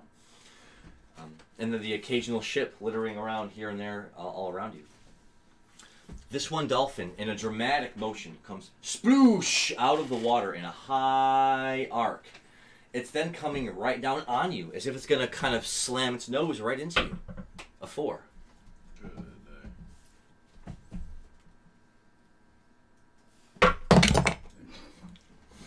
Swinging for the fences.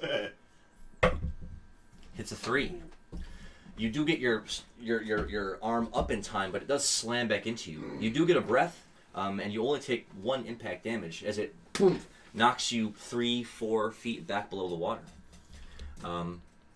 With the ship drawing further away, they seem to be playful. They seem to be playful for the most part, but they're causing you to fall behind. And you haven't launched a direct attack on either of them, and so they don't seem to be aggressive either. Okay. I'm gonna attempt to morph myself into a ball using mold. Go ahead.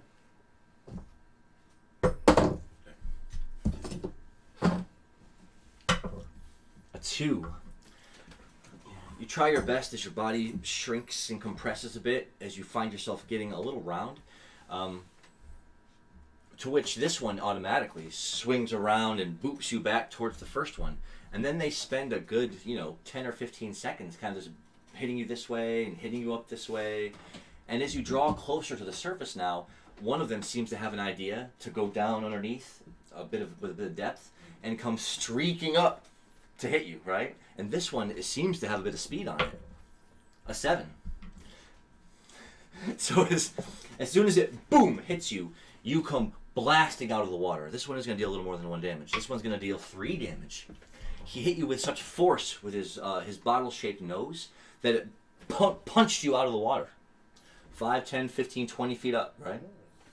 And so now there's that moment where you're up in the air and you're seeing the ocean down below you, the ship drawing further ahead. You can even see the dolphins under the water, their silhouettes, waiting for you to fall back in. Well, since I can see land, I'm not that far. No. I'm gonna attempt to predate dive where I'm at. No, actually, I'm gonna just fall. Okay. I'll take the fall. So landing back in, as soon as you do, the mold wears off and you're back in your normal form. As you continue to kind of work to deal with these mischievous dolphins, the ship has gotten close enough now to where the captain bellows out a harder order, right? Instantly, one of the big masts, you can see the sail getting dropped. As deckhands on the back are preparing to anchor. You can hear the unhandling of heavy metal chains. As the ship itself is preparing itself to make way into port. So it gives everyone who's on the ship a good opportunity to kind of see Shunrin Port as it's sort of stretching out in front of you. And it's a bit of a smaller port. It looks like it only has maybe one wide bit of dock, and then the sparse village behind it. You don't really see any tall buildings, only a couple of larger structures. The village itself, seems to maybe inhabit maybe only a couple of hundred people, maybe. And so a little smaller than a lot of the villages you've been to. But as you're drawing closer, you can definitely see with all the boats around you that it must still see quite a bit of business. It must be delivering a lot of goods or exporting a lot of things, or a lot of people travel here because it seems pretty well traveled, well populated. So the ship drawing ever closer. You can all kind of see some of the ships that are docked up there. Cargo ships, big, wide, and spanning like this one, and smaller ones, smaller little schooners and little merchantman ships, little sloops, and so the ships of all different kinds of shapes and sizes lined up at the port as you're drawing closer and it's coming into view. The buildings themselves, because you've been in a lot of villages where it's been the stone set bricks or white or gray stone that's set. A lot of this is that clay adobe that's been shaped into what look like simple looking buildings. And there's some that are 2 stories and some that are wider.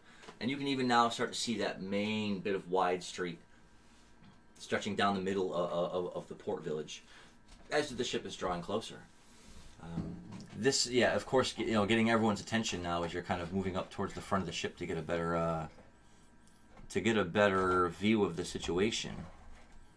And you can see the captain up here, steering, bellowing out orders. He seems to be really in a take charge kind of mood.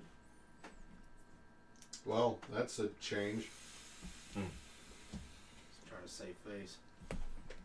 Oh, perhaps. If you're wondering why they feel this way about the captain, you'll have to go back and watch the earlier episode where they were beset upon by what looked like a damaged and destroyed ship out of the mists of the sea. It looked like a battle had just taken place.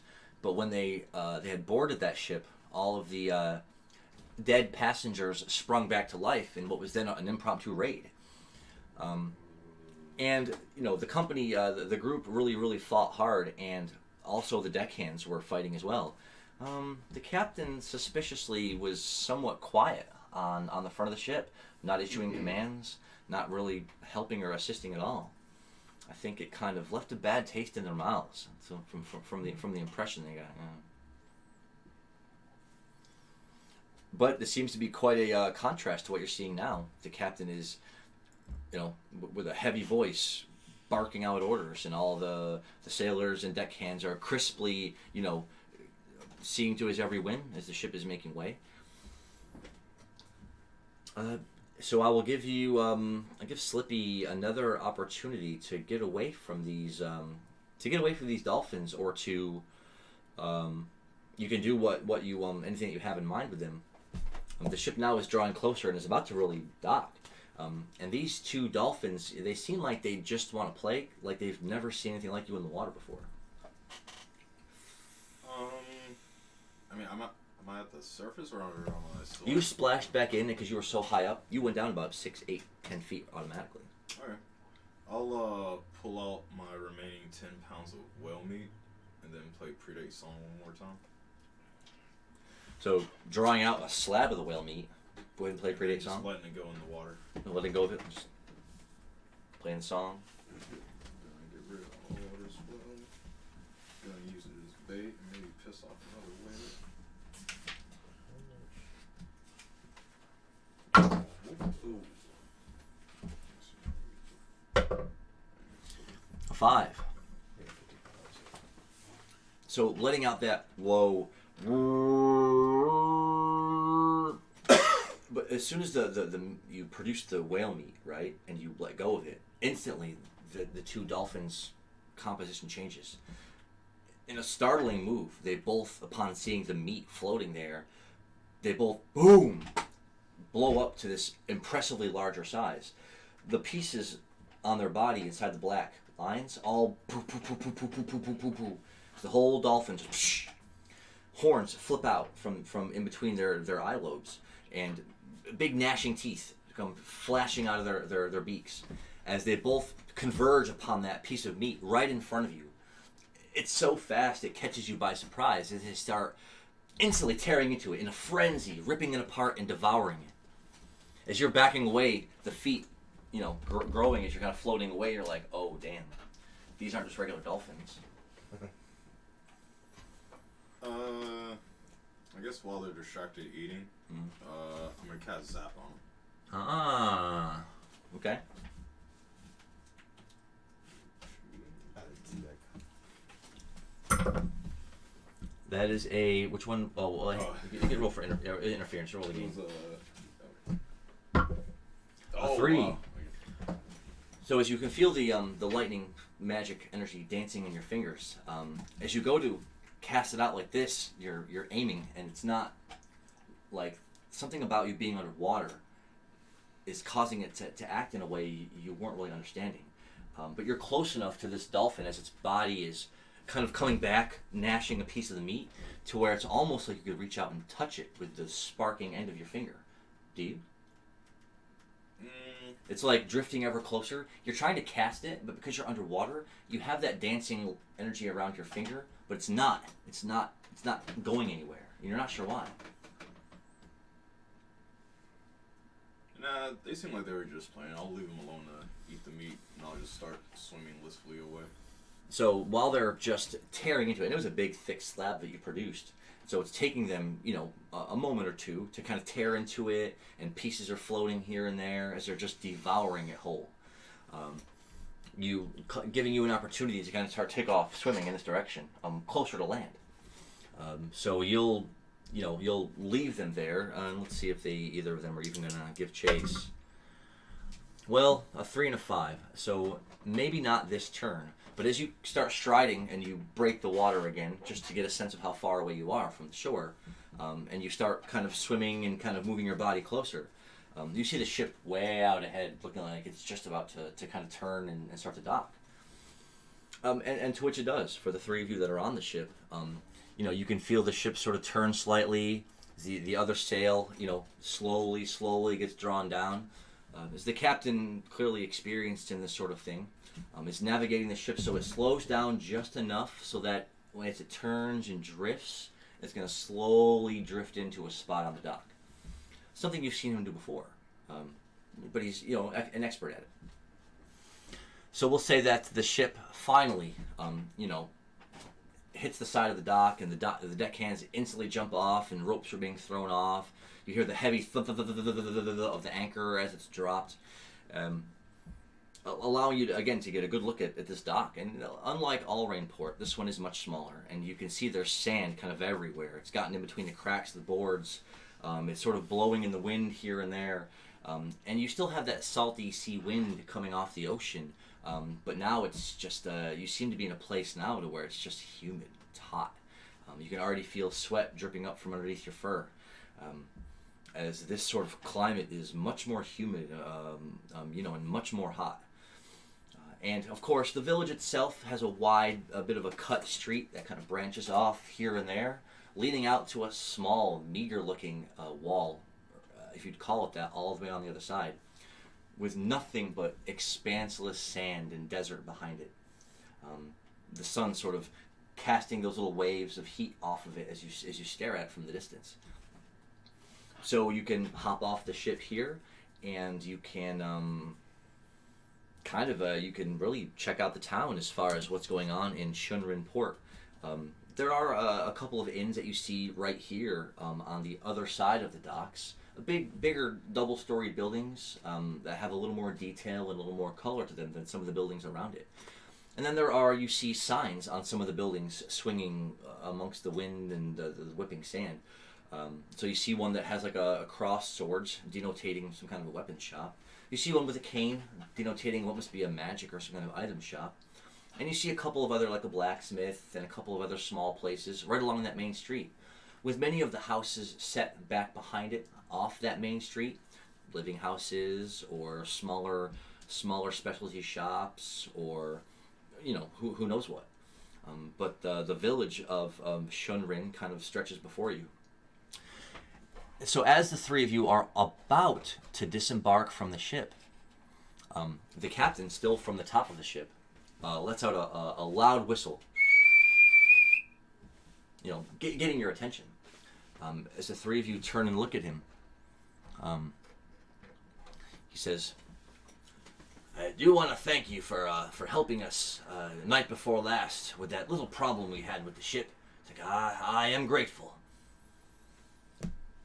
And then he says, "I knew Foril, the gnome, very closely. We were good friends." He says the message he gave me he acted like it was his last. "I pray he's safe, and I pray whatever dangers you're headed into, that you face them well."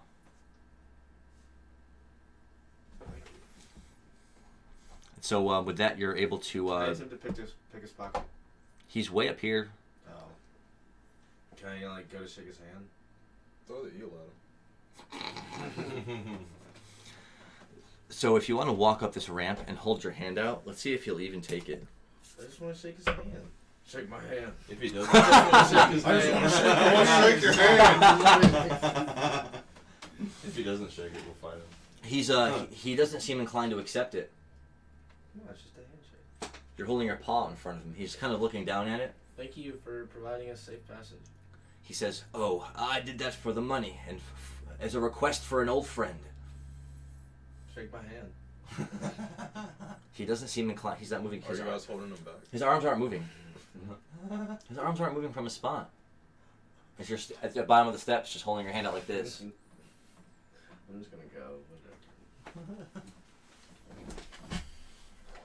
Can I take that ladder with me when I go? Oh.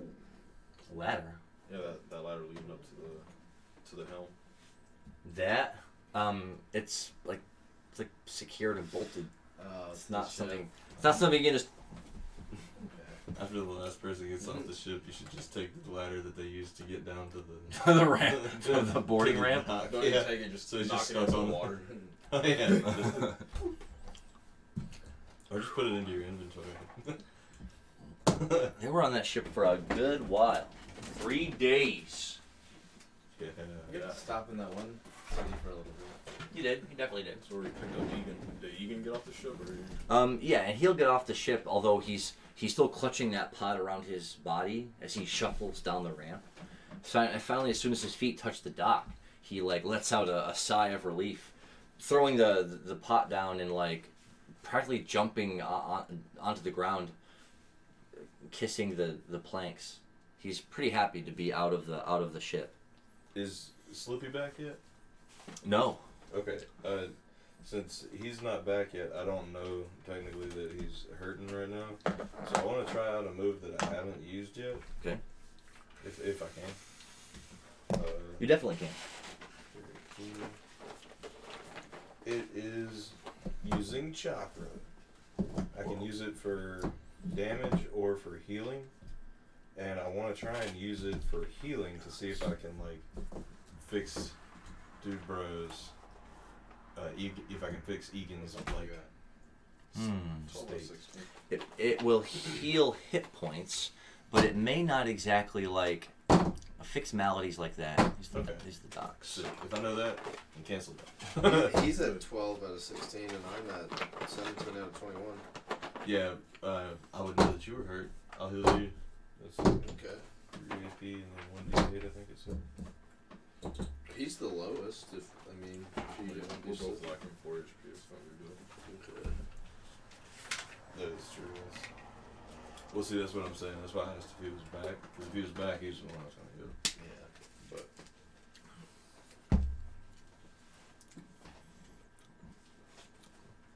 Did you cast a healing spell? Yeah, I'm gonna cast one on Sprinkles for now. Let's go. Oh, it is not one of those. It's one of these. Ha! 7. Man. So that's Turbo going healing. to restore 4 hit points. Nice. Everyone I need. Huh. Just what I needed.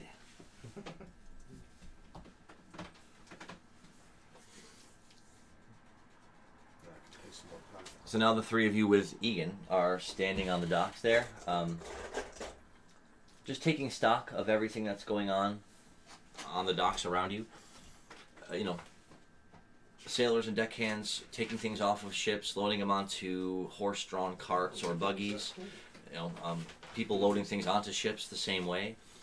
People bustling this way and about on the docks, holding things, barrels or boxes or rope. People bustling armloads of supplies. And crisscrossing in every direction in front of you. With the town stretching in front of you, again, it's just it's a bit of a sandy stretch. It's hard to even call it a street. But it's got, and with the ocean wind coming off, you notice that a lot of people that are walking around have bandanas or kerchiefs over their mouths or their noses, so that the constant blowing of sand and wind all around you doesn't get in your faces. Do you have anything on your persons that you could use for that? It's my cloak belt. You'd have to kind of just hold it up over your face. Okay. I'll do that for now. I don't think I have any fabrics or anything. Guess we'll have to go buy shopping. We'll have to go buy some water skins and get some better attire. True. To the shops first, will it be? That's what it's looking like.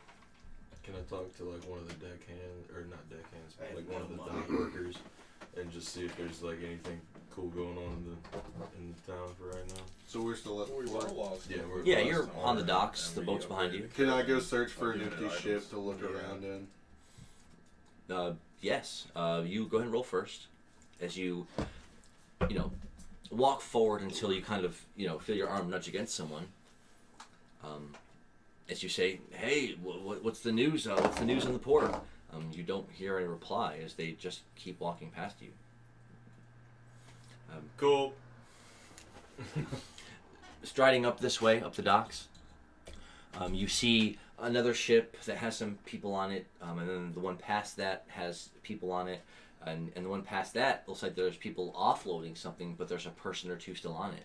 And looking back behind you, it seems that all of the ships are in a various stage of, unloading things or loading things or making repairs.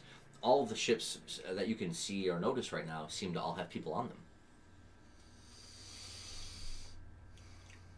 I'll join them at the shops. So, Sprinkles wants to go to a shop, and Drum will as well, and is for Irving. Yeah, Actually, before I go to the shop, can I try picking some pockets to get some mill? Can I try picking some pockets? Yeah. It's going to come back around to Slippy as you're trying your best to swim as fast as you can. Roll D6. Dynamic. Oh no! Entry. Oh shit! I was aiming for the one. You got even worse. Oops, sorry. Nice, a 5. Treading water quickly. You're surging ahead. And as you're getting closer and getting closer, you see the bottom of the ground sort of becoming visible and rising up the floor of the sea, coming up below you. So you can see all sorts of things down there, like anchors and look like wrecked pieces of ships and what looks like all sorts of wreckage down at this part right as you're pulling in. Seems to be somewhat of a dangerous place to be at one point in time. But as you're kind of swimming closer and closer, you see the cargo ship kind of right up ahead of you. So you kind of surge around it. You can come up in between that ship and another ship and roll a d6 to splash up onto the dock. With speed and style. A 4. So as the three of you with Egan in tow were about to, walk across the dockworks to get to the somewhat wide sandy street, you hear a massive sploosh from behind you. And turning, just blocking the sun for just a moment, I equip my swords because I can't see who it is. Slippy lands, splashing, water all around him and then on the wood planks of the dock. I'm gonna get a little jig to shake it off. Yeah, it takes you just a second to kind of shake all the water off of you, and you're gonna ask him what he encountered while he was down there. What did you see? What did you guys fish?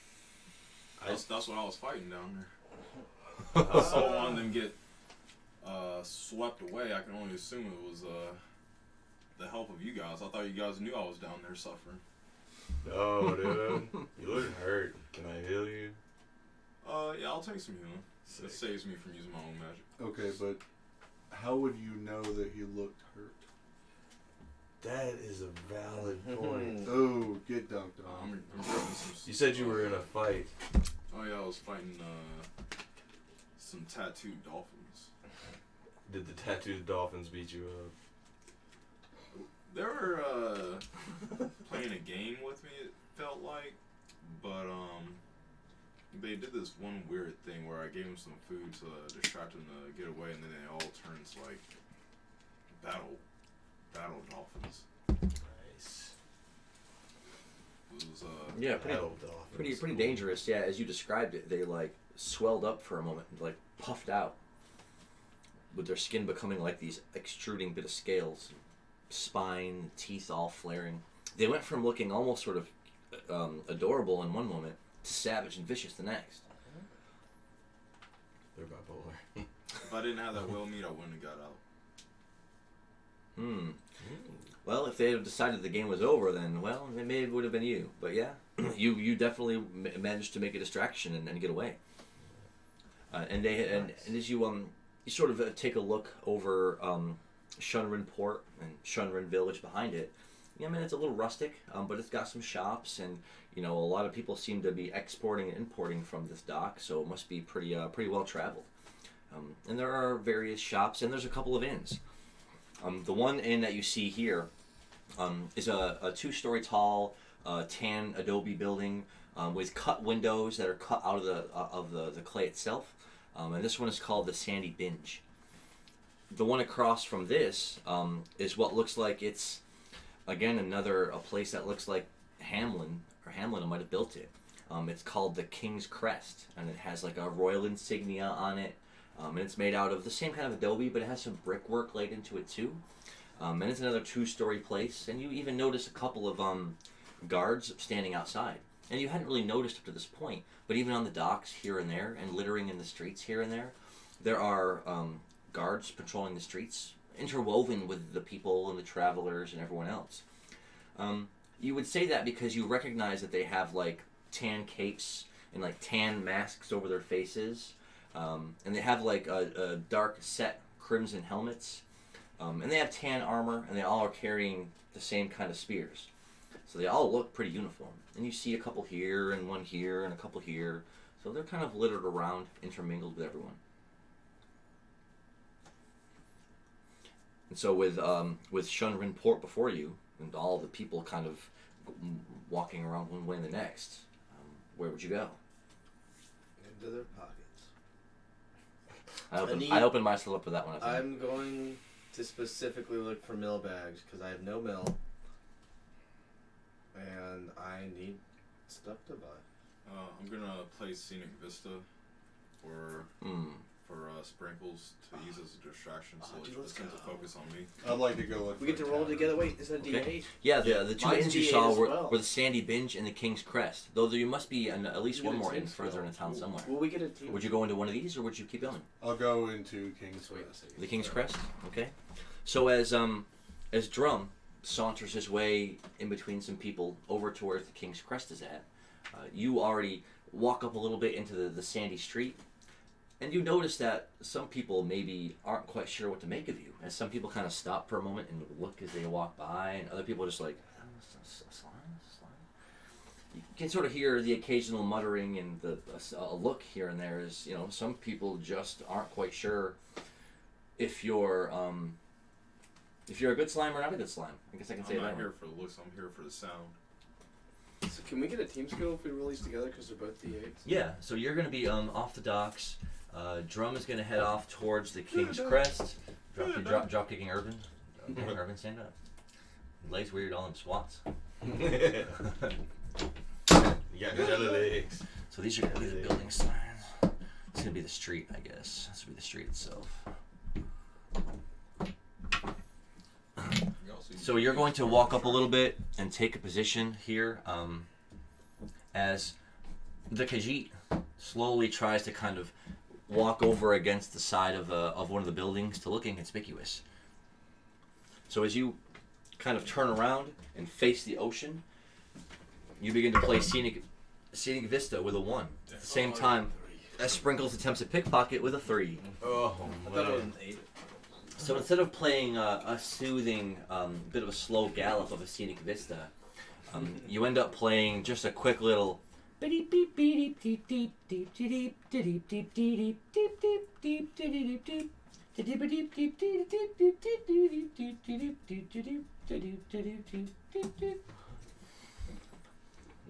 the tune you were trying to play, but you started out playing it and you're just like, oh, I'm just going to go with this because it seemed like it was going to be a kind of a tune. It does catch the occasional, as the people around you are just kind of slowing down for a second as you're playing away merrily, giving Sprinkles a moment to try to walk up behind a couple of them and attempt to pickpocket. With a 3, well, I rolled a 6. You had your eyes on one thing and one thing only, those sweet bulging coin purses. That's right. Doesn't get him. No. So as soon as you go to walk up and, it was 2 robed people that were sitting there watching for a moment. So you really couldn't see what they looked like or what's on the other side. So you walk up behind both of them and you try to reach out and grab the satchel where the coin purse is at and try to cut it with a knife. Suddenly they spin around. And before you know it, a hand is pointed out in front of you. And you can see rings and jewels on it. Suddenly a whip of magic wraps around it and wind literally lifts you up off your feet, pushing you back. You knock into another person, slamming them over, and fall into the sand. Nice. Take 3 damage. Boom! You stop playing your tune. 2 of the people that were standing there watching you for a moment were robed individuals. One was a tall, blonde-haired elf with jewelry on, maybe a noble or someone how to do, and wearing yellow, dark colored robes. And the other one was another elf, but shorter, cloaked on and robed the same way. But you can definitely see weapons at their side and armor underneath the cloak. One of them all of a sudden whipped around, the taller one, and with a whoosh of wind magic, Sprinkles goes flying back. As you kind of get your bearings and you kind of stand up and brush the sand off of you, that tall elf wizard, a bit of wind still whipping and a bit of a dervish around him. It's just like, oh, you're not the first thief to attempt something like that, my friend. It's gonna walk away. Shrugging.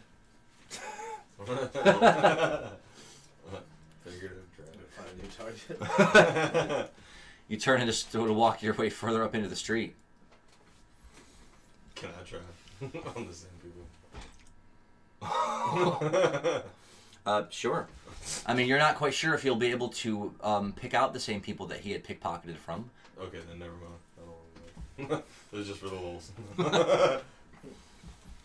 So, pickpocket attempt did not succeed, though you didn't mean to play that tune you had made, but it was pretty catchy at the same time. So as Drum was already headed into the King's Crest, and as soon as you push the heavy wooden door in, you can see that there's it's hard, you can't keep sand out of buildings, so there is the occasional streak of sand here and there on the polished, smooth stone floor. And there's some nice looking wooden tables set up here and there, chipped and worn and stained, but nice nonetheless, with chairs set around them. Two of the 5 tables have some people sitting at them. A large group of people sitting at one table and 2 or 3 sitting at another, with some of the tables vacant. A big kingly crest is emblazoned up above the bar, with torches lit up next to it, a bright chandelier in the middle, some nice paintings. One of them, someone you recognize, is the Prince of Hamlin for sure. And the person there next to him in that painting must surely be the king. You've never had a chance to see him before, but that's definitely got to be him. Do you walk closer to examine it? Yes. So taking in the bar and the chandelier and the nice tables and the people, and you even notice a couple of barkeeps working behind the bar and some people sitting at the bar itself. The painting is transfixed your attention as you walk this way closer to it. And it's the prince and the king standing almost side by side, arms crossed, chests puffed out regally. The prince, even look like in the painting that he's got like something on his face to make himself look more attractive. The king himself is much taller, broad-shouldered with long gray hair, and a bit of a gray bit of a mustache. He's got sharp gray eyes and a hawk-like nose, just staring straight out ahead intently. Everything about him seems to exude regality. The prince, maybe not so much. But this is King Hamlin, and now you've seen his face on the painting, you'll never forget it. Cool. I'd like to go to the bartenders and inquire about any kind of work that they need done, or any kind of work in town that they've heard about. Okay. Walking up to the bar itself, and it's again worn, knife marks and chips in it, so stains here and there. Some of the stools that are up to the bar have chunks broken off of them, or have grooves etched into them from who knows what kind of barroom fights and brawls. So you walk up to the bar. I'm say there's 2 barkeeps behind the counter. One of them is a bigger, wider, ogress woman with thick, dark brown hair, and she's with her heavy muscles, she's wiping down the countertop as you approach. Next to her, and we'll say, is a half elf, half human, half elf. And he's got on what looks like a regular, just an apron with a tan shirt and tan trousers. Got his long hair kind of pulled back, pointy ears, and he's got a thick, angular face, dead set expression, as he's having a conversation with somebody at the bar as you kind of walk up. So the first thing that you say, you can roll a d6. A 6. Roll it again. Hey, Zelfer, welcome back, my friend. 2nd 6. Oh, 2 6s. bro. You are just in time, King Zelfer. 3 6s. Let's go. Let's bro. go. Let's go. What a legend. Roll another one, dude.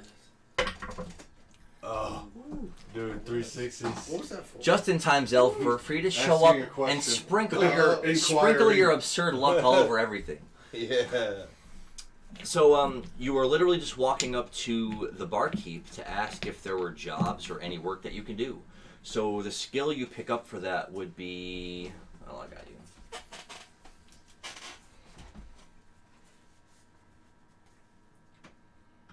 I wanted a charisma skill. Is that what it's gonna be? It's gotta be some type of speech. Yeah, he gets to ask people and he gets an advantage before he pickpocks. Oh my god, distract him with questions. So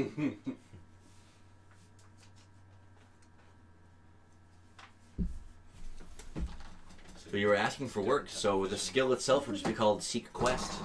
It's a Cool. passive, so you can do it once per city, but you can walk into a place like this, and on the D8, like, if they have anything that they need done, they will tell you. The skill is guaranteed to find you success there. Sweet.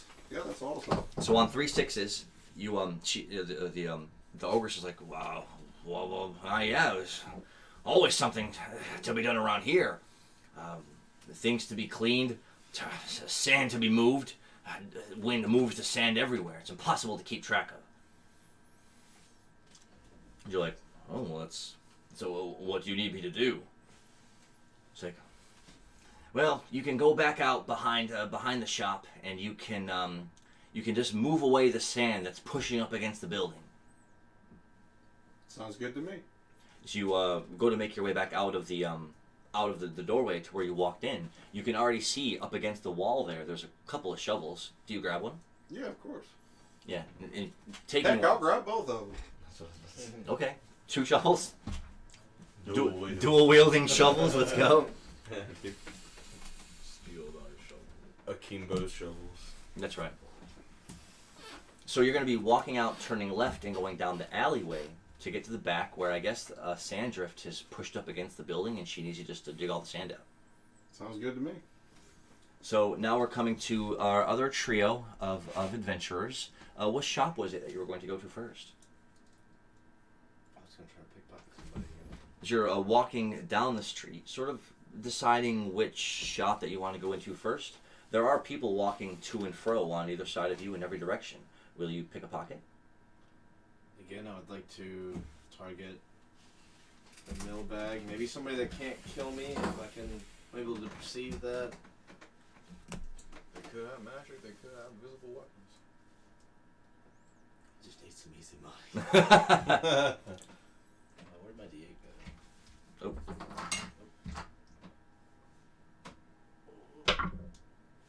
A 4. Let's see. I got a 3. So that will be successful as you're creeping your way up the street, trying your best to take advantage of even the briefest moment of opportunity. Finally, that moment happens when somebody who was carrying a heavy package of something literally stepped on their robes, stumbling forward and falling out of the ground, causing some people to scatter out around them as they, try to get all their stuff back up and together. You eagerly go to help them. Picking up fruits and putting them in a bag and loading up some little packaged boxes into a little bag and handing them back to them. And we'll say it was a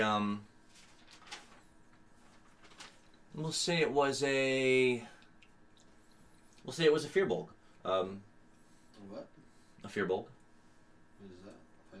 Just a taller species. They're known to sometimes have dark skin. They can even have the slightest bit of horns sometimes. Oh, you're saying that was the item I'm Oh no, that's just the type of person that it was. That's as you Franch's. Franch's a firbolg. He's got like cow ears, kind of like a cow mouth. Oh, nice. You help him get his things up to his feet. He's like, thank you, kind Khajiit. You say, oh, well, no problem. So he walks past you this way. You reveal his coin purse that you had stolen. Let's go. How much? Opening up the contents. Geez, maybe you should have got him before he went shopping. There's only about 45 mil in here. That's fine. It's 45 more than which was 9. Alright, guess I'm gonna go to the magic shop. I think I might just go to like the general store first. Ooh. Okay. So the general store will be first, and this store, I'll follow along with them. a lot of these places are smaller than you would normally see in a normal shop. But as you walk in, to this squat little building, and it was a little further down the street, and walk, for about a half minute. Again, the thick with people took you a moment to get there, but it's a small little shop. And as you walk in, a little bell rings on the door, and instantly, like, sand sweeps in from outside as you push the door open. And as you shut it, candles and the occasional lantern dances lights and shadows across this small little shop. And it's a general goods store, so you see literally buckets of ropes, sword handles, axe handles, and then you see like the actual like blades set behind them, so you can buy them and put them together. You see basic capes and cloaks, strips of leather, rolls of cloth. You see all sorts of basic weapons, from basic wooden staffs and wooden spears to basic short swords. You even see leather shields and even wooden circular shields. So a lot of basic weapons and armaments. Basic survival items like canopies and tents, wooden poles and dowels, binding rope, binding wire like twine, all sorts of different stuff like that. Okay. And even you see buckets of that adobe, which is that thick, damp clay, but it's set in buckets to be sold, like big ceramic jars to be sold. I guess builders would come and buy it. Okay. And also, up on the counter, there are some like crude-looking face, like heads carved out of wood, with like sand masks and sand hats on them. They sell those here too. And all sorts of Sand different. hats. So Yeah, like they're special hats that look like just like a ball cap, but it's got a tall top and a flat top with a rounded cap out like this, and another one of those heavy black cloths coming off the back to shield the back of your neck and to shield your hair and stuff from the blistering I wanted, sun. like, And they're in different colors and patterns. I wanted like some type of garment to help with the weather, and I also just wanted whatever that cost and whatever I could get left in water skins. So if you wanted to buy a basic mask, they're just like 10 mil. I'm gonna attempt to haggle. He's gonna haggle for 10 mil, y'all. Y'all getting this? What is that? Oh! 6. Let's go. I'm getting a speechcraft skin. A 4. So, and we'll say that the,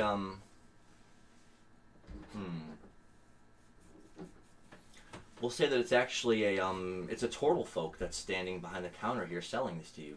And so it's a large-looking, green, sort of amphibious-looking person, but it's walking on land with wide pants on and an apron and a thick, dirty cap. But it's definitely a turtle, in that he's got a huge shell on his back. His arms are large, muscular, and solid green. And he's got 3 fingers on each hand. Okay. As you walk up to the counter and kind of looking over the masks, he says, "Oh, well, we've got some for sale." You say, "Oh, let me get your cheapest one." So, well, for 8 mil, you can have our basic one. And it's just a strip of brown cloth with a banding for your ears. Did it make? Can I get the nicer one at the cheaper price? Well, you haggled, so he's going to try to sell you the cheapest one at the cheapest price. Well, yeah, I'll just spend 8 mil. Okay, and it's just a leather mask, or a sand mask. It's made out of basic tan leather. And it can be pulled up a little higher to go up close to where your eyes are. So if you're wearing a hat and it's going down like this, you can make it into like where your eyes can see in slits, but your nose and your mouth are covered up by the mask.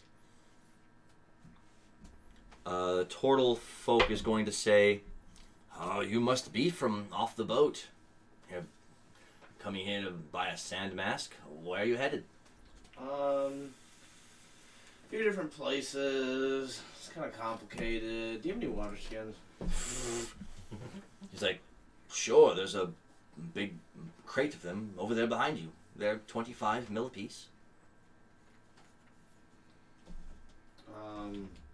That's expensive. So it's the 3 of you that are all in the shop now at the same time. So if any else wants to get anything, you can. I'm gonna look at him and be like, I have 37 mil left on me. I'll give it to you for 2 water skins. Roll it. And maybe, we'll see. Try being real nice about it, I'm A 6. six. The haggle rolls are better than the pickpocketing rolls today, that's for sure. Get a haggle skill. Oh. So the turtle lets out a dry chuckle. And he goes, "You must need it more than I do if you're willing to haggle it. Like 2 for your money is fine."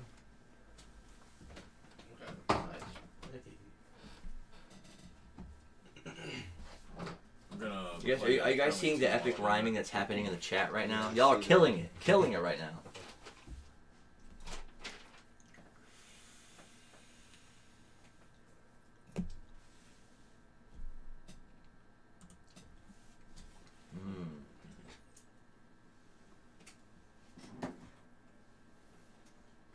I'm gonna play a tune, and I'm also gonna sing about how we're the science of Shimmer Set, and I specialize in getting wet.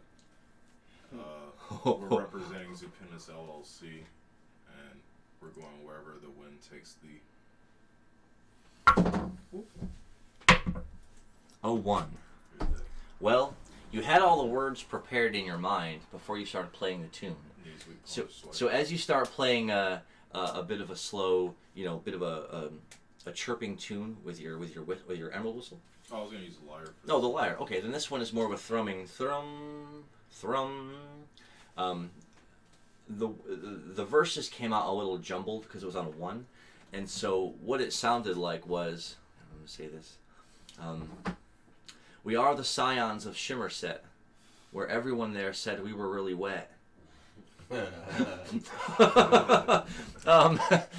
for the second verse, you said, we come representing Zupendus LLC. He's like, we're here for adventure or whatever inspires thee. Bars. Turtle kind of cocks his head a little bit at your singing and your playing. He's a 1. He's completely shocked. He's just standing there with his, again, he's got a turtle-like face. And so it just drops open. He's like... Did you say what the shell? No, he's like, that slime is singing at me. It's like, he checks his pulse for a moment, and he's like, the slime sings at me. He's like, he's at a loss for words. Would you say he's shell-shocked? I give you a great point for that. Hey. Nice.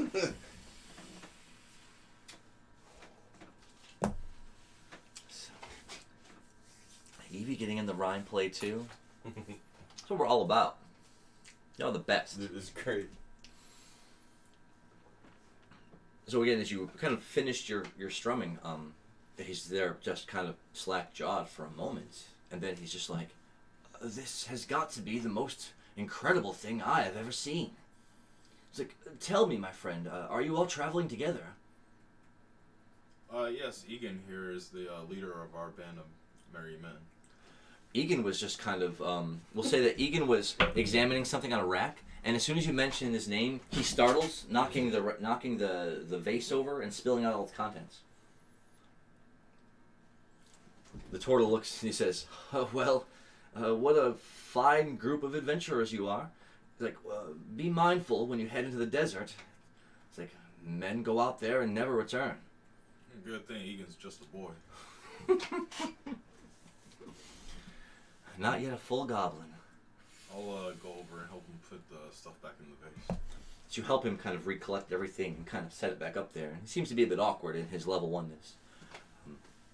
But if there's any basic supplies here that you want to buy or anything that you want to sell, certainly you can definitely do that too. If you have any loot to unload, or any basic supplies to get while you're here. I have 0 mil. Is everyone broke? I'm just here for. Well, we did spend a lot over in the caravan. 'Tis true. 'Tis true. Spent a lot of money on that caravan. True. I've got like plenty of money. Oh? Irving got some funds? Yeah. You sell any AP potions, Mr. Turtleman? Which I wouldn't know if you're a turtle. He says, oh, no, they might have some down at the magic shop. Fantastic. What do you have? Trying to think of what I need, what I could use. Do you have any nice fishing rods? He says, I've only got basic rods, but there's a fishery towards the docks. I hear that they specialize in making special rods. Dude, I'm gonna give him 50 mil, and I'm gonna leave. 50 mil? Going to the fishery. You put 50 mil on the counter, Yeah. and he says, why thank you, kind avian sir. No problem. Gonna go catch some fish. As you do, he says, "Oh, I learned a greeting from your people long ago."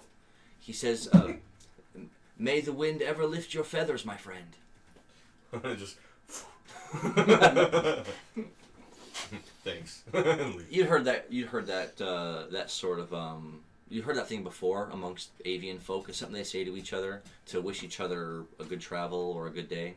Nice. Something to say. Wind under your. Yeah, leave. May the wind also be under your wings.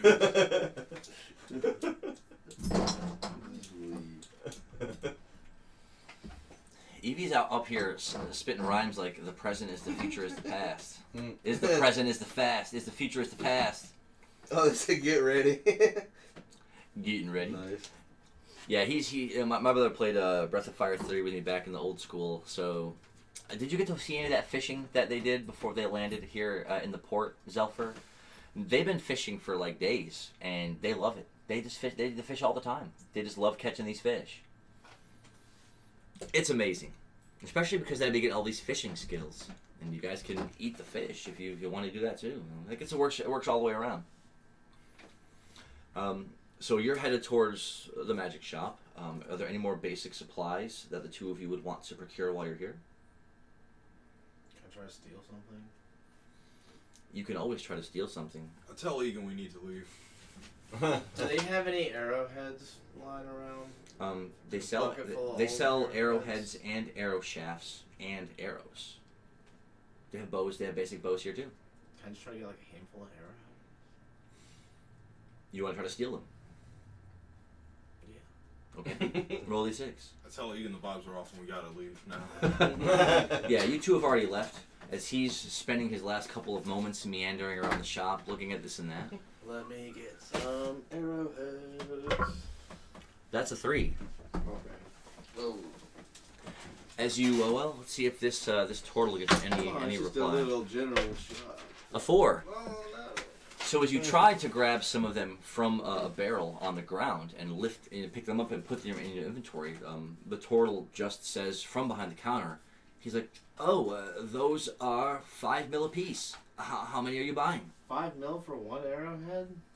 Like, "Oh, well, these were crafted by what I'm told was a fine merchant." These are special arrowheads. Can I examine the arrowheads? Well, I mean, the wood shaft itself seems to be incredibly straight and narrow. Made out of some kind of Is it a You're whole buying arrow? a whole yeah, arrow. it's a whole arrow. It's a whole arrow. You're looking at the arrows. I want the head. Oh, well, they're sitting in another big bowl over here next to those. But those all appear to be kind of handmade and banged, while these crafted ones appear to have been forged. I mean, I guess I can't really steal them now. I'm gonna tell them that's a overrated price. Put it back. You say, "Oh, well, these prices are pretty awful, my good friend. I'm not going to buy any of these." Can I walk back in and buy those arrowheads? The arrows. Yeah, you had walked out, and literally as soon as you heard him say arrows, you're just right back in. The crafted arrows they have are 5 mil apiece. How many can I buy?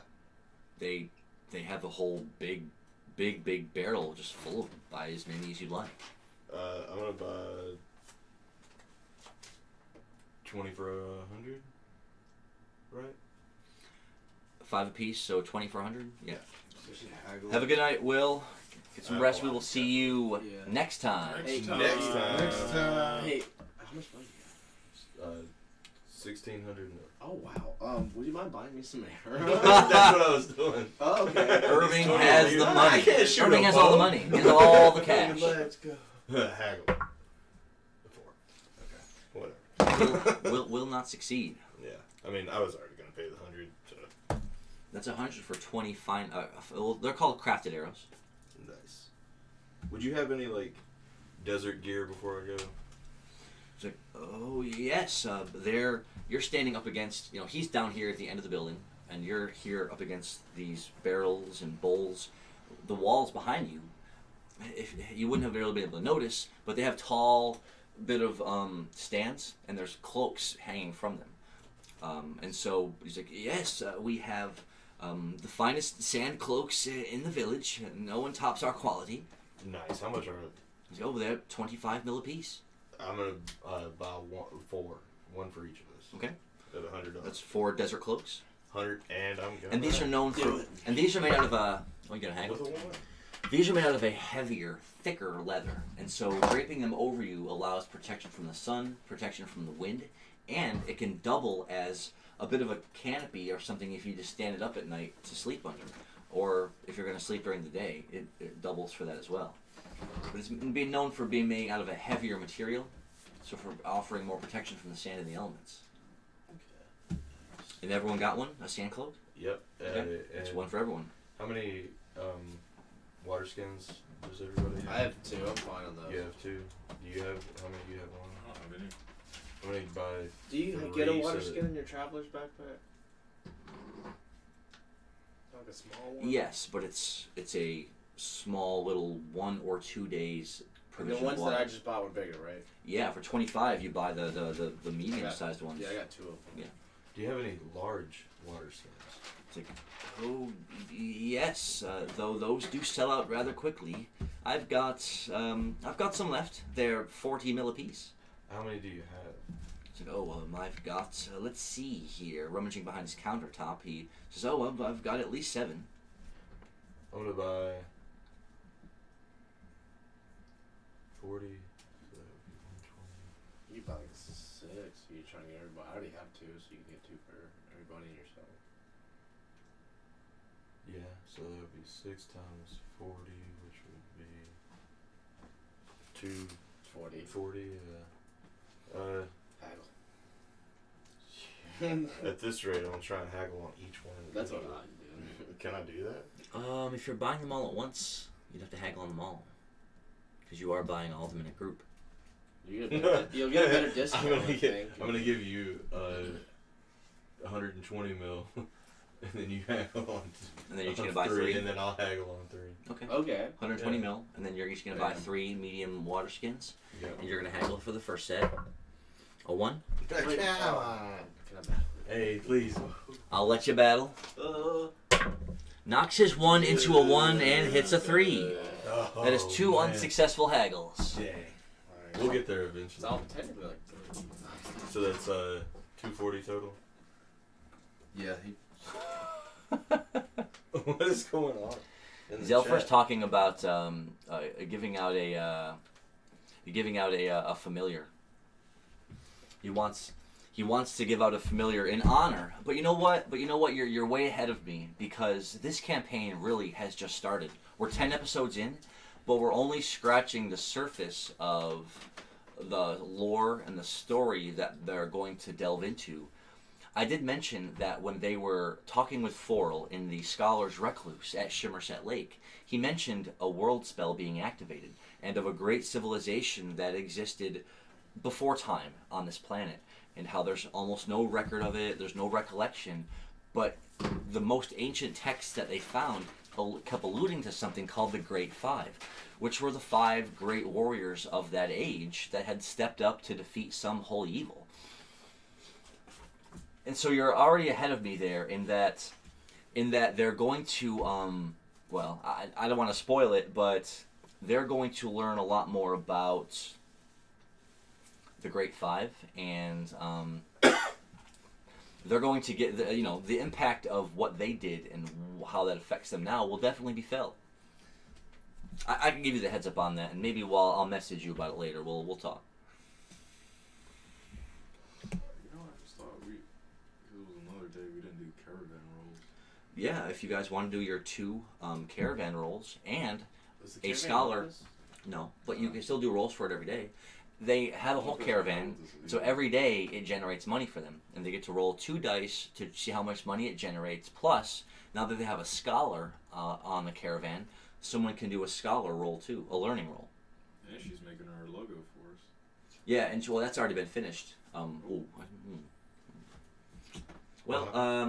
As far as you know, she's still working on Them scores, it. But which 2 characters want to roll for the caravan's mill rolls? Ooh, I would love to. I'm not gonna roll with the one that I just rolled. Who's got the highest ones? Hey, that's a good question. Not me. I got 4. What was it like? 3. I think you both did 3. Oh no, it's you. Do I do both or do I get one? You can do both or one. I had an idea. We have this deed to the slum shop. Could we like give that to the caravan and they send people to set up a little shop there? Oh, that's true. I forgot about that. They like accumulate enough, they can go send people. And we can kind of like. You may need more NPCs to assign a task like that to.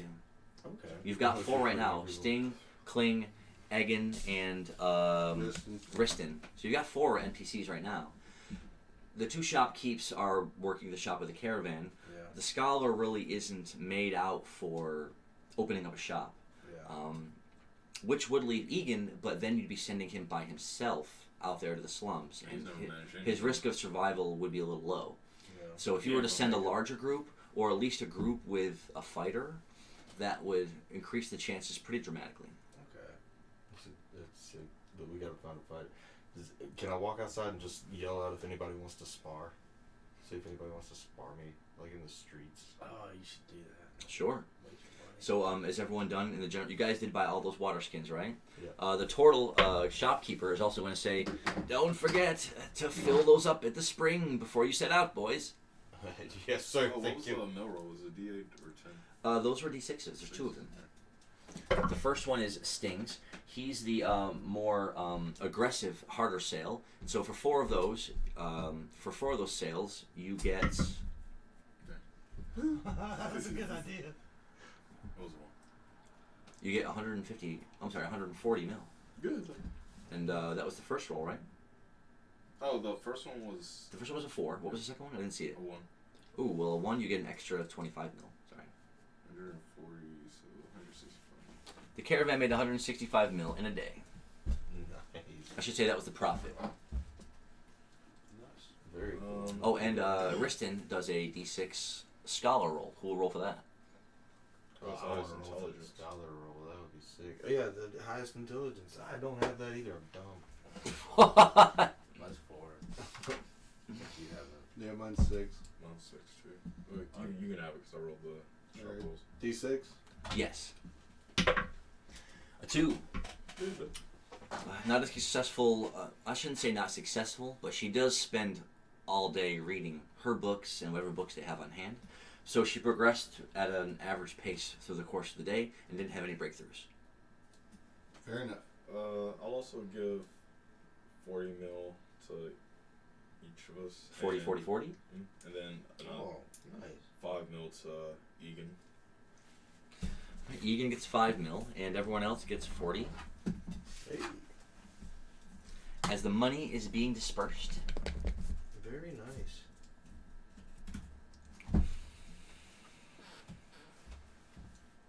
Buy another water sign. the more water you have for a journey like this, I would say the better. It is going to be a little less than a day's travel in the scorching desert if you travel during the day. Yeah, I'll buy another one. I'll buy all of his large water sacks. That would make 7, right? You said he had 7. Yes. Okay. All right. So we have 7 large water skins. He has 2 medium water skins, Mhm. right? And we all have desert gear. Desert cloaks, yes. We should be fine once we. And hit the he did spring. buy a desert mask. Mm-hmm. Should we buy masks too? I have a mask. I mean, I'm already wearing a mask. And I got my shifting slime armor, so. I've got. Oh, I forget. I've got Valman's scarf. So I'll just wrap. Ah, okay. You have a scarf. That's actually perfect. That's perfect. Drum, do you have anything to shield your face from the winds and the sand of the desert? Not really. You mind hooking me up? I mean, I'll give you the money Fire for it. out. How much does it cost? price. How much does it cost? How much would one of the masks? Oh, they're 10 mil a piece for the basic masks. I'll give you 10 mil. I'll use 10 mil to buy one for Egan too. Oh, okay, nice. That way he doesn't have to use the 5 mil I gave him. How many? Who all is going with us into the desert? Is like the. It's whole going to be the caravan? 4 of you. It's going to be the 4 of you, and you brought Egan along. You haven't Okay, so dismissed just him Egan. back to the caravan yet. Good deal. All right, cool. Yeah, we need to keep him with us so that he So can he try can and figure out experience. what he likes, what he wants to do. If he's gonna do combat, cook, or anything. Probably not combat, at least not based off of the first time we were. And we don't have a weapon for him. I appreciate the kind words, y'all. We don't have a weapon for him. My brother would definitely know really well because he played this with me way back in the day, years and years ago, when I was just a kid and I could stay up for 20 hours at a time rolling dice. We had many assorted adventure back then, many.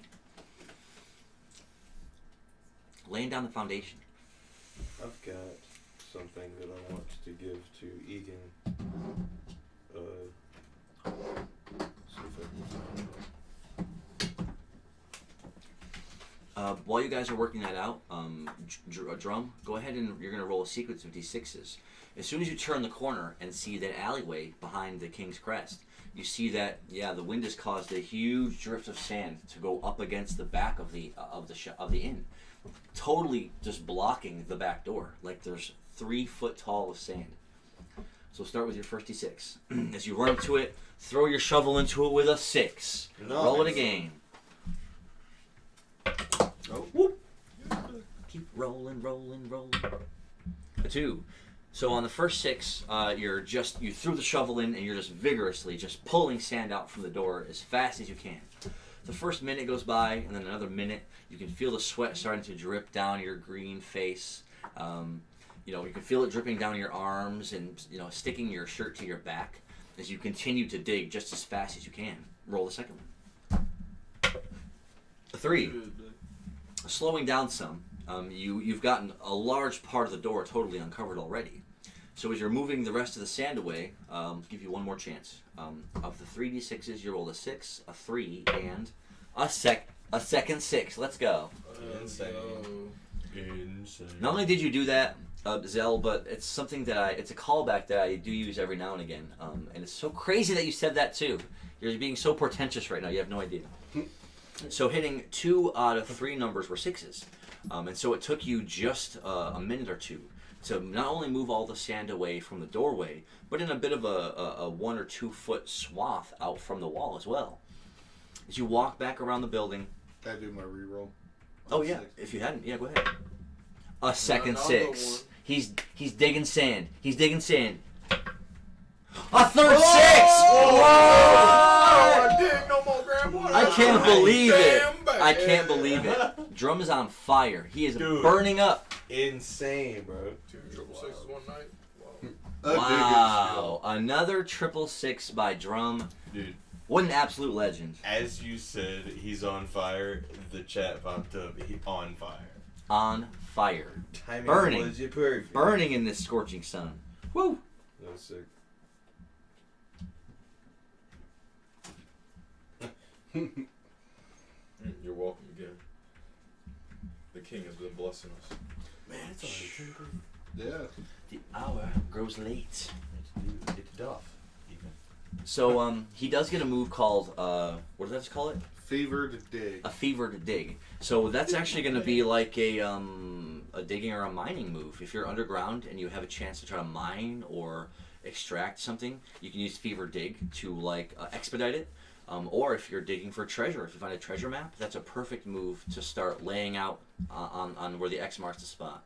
Nice. What about in a situation of archery? Could he dig a foxhole real quick? Yeah. Oh, that's awesome. That's really pretty sick. Yeah, it's a fever dig, so if you do it 2 or 3 times in a row, you may make a whole trench. Or if I use channel, I could probably do it. Oh, could you imagine focusing all your power into the shovel? That'd be cool. Turns into a jackhammer. So Oh, and as you walk back into the King's Crest Inn, the ogre is behind the counter as you walk up, and you tell her, "Oh, the job is done." And she says, "Oh, yeah, I just happened to be out back, and I noticed. What a great job you did." She gives you 50 mil. And I'll give you a 1d6 experience roll for completing a side quest in the short time you've been in this town. Nice. D6? Yeah. A 5. That's 5 experience. Walks in and it's just like, hit me with the side quest. I can take it. And that is going to increase your favor with the ogress innkeeper here. And she's, she's going to try to strike up a conversation with you. She's going to say, are you heading out of town, going somewhere during the day, or are you waiting until night? No, we're doing a lot of things, going to a lot of places. It's kind of hard to plan out, but, we just go as the wind takes us. She kind of nods at your garb now that you have the sand cloak on and the mask and everything, the water skin. She's like, well, it's I can tell that you're getting ready to take a journey. Be extra careful out there. The days are spent hiding from the sun. Watch out for pit scorpions and cavern snakes. Says, and if you wish to travel at night, mindful of bandits. You should be mindful of us. Thank you for the info. I appreciate that. Don't tell me work. Don't tell me to be where I'll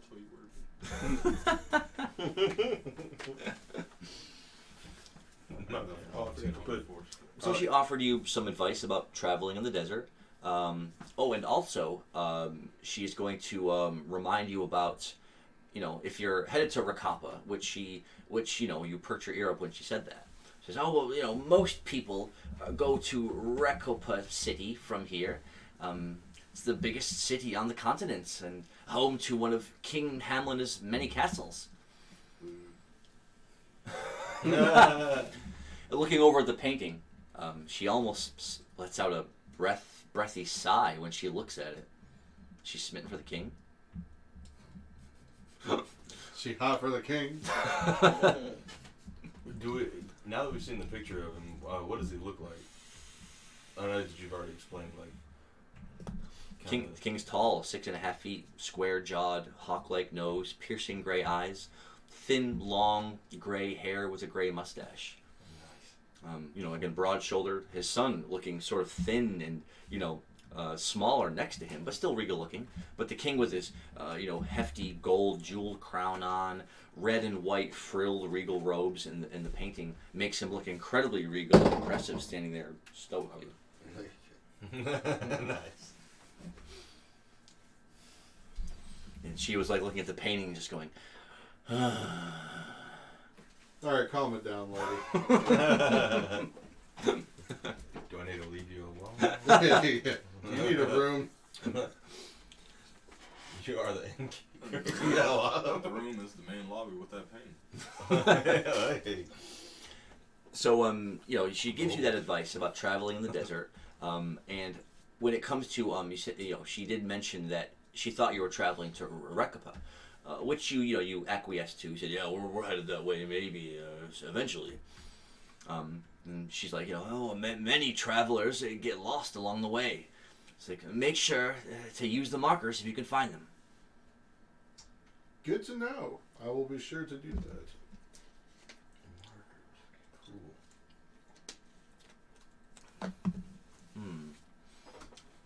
So that will come back around to the other three of you as you walk into the magic shop.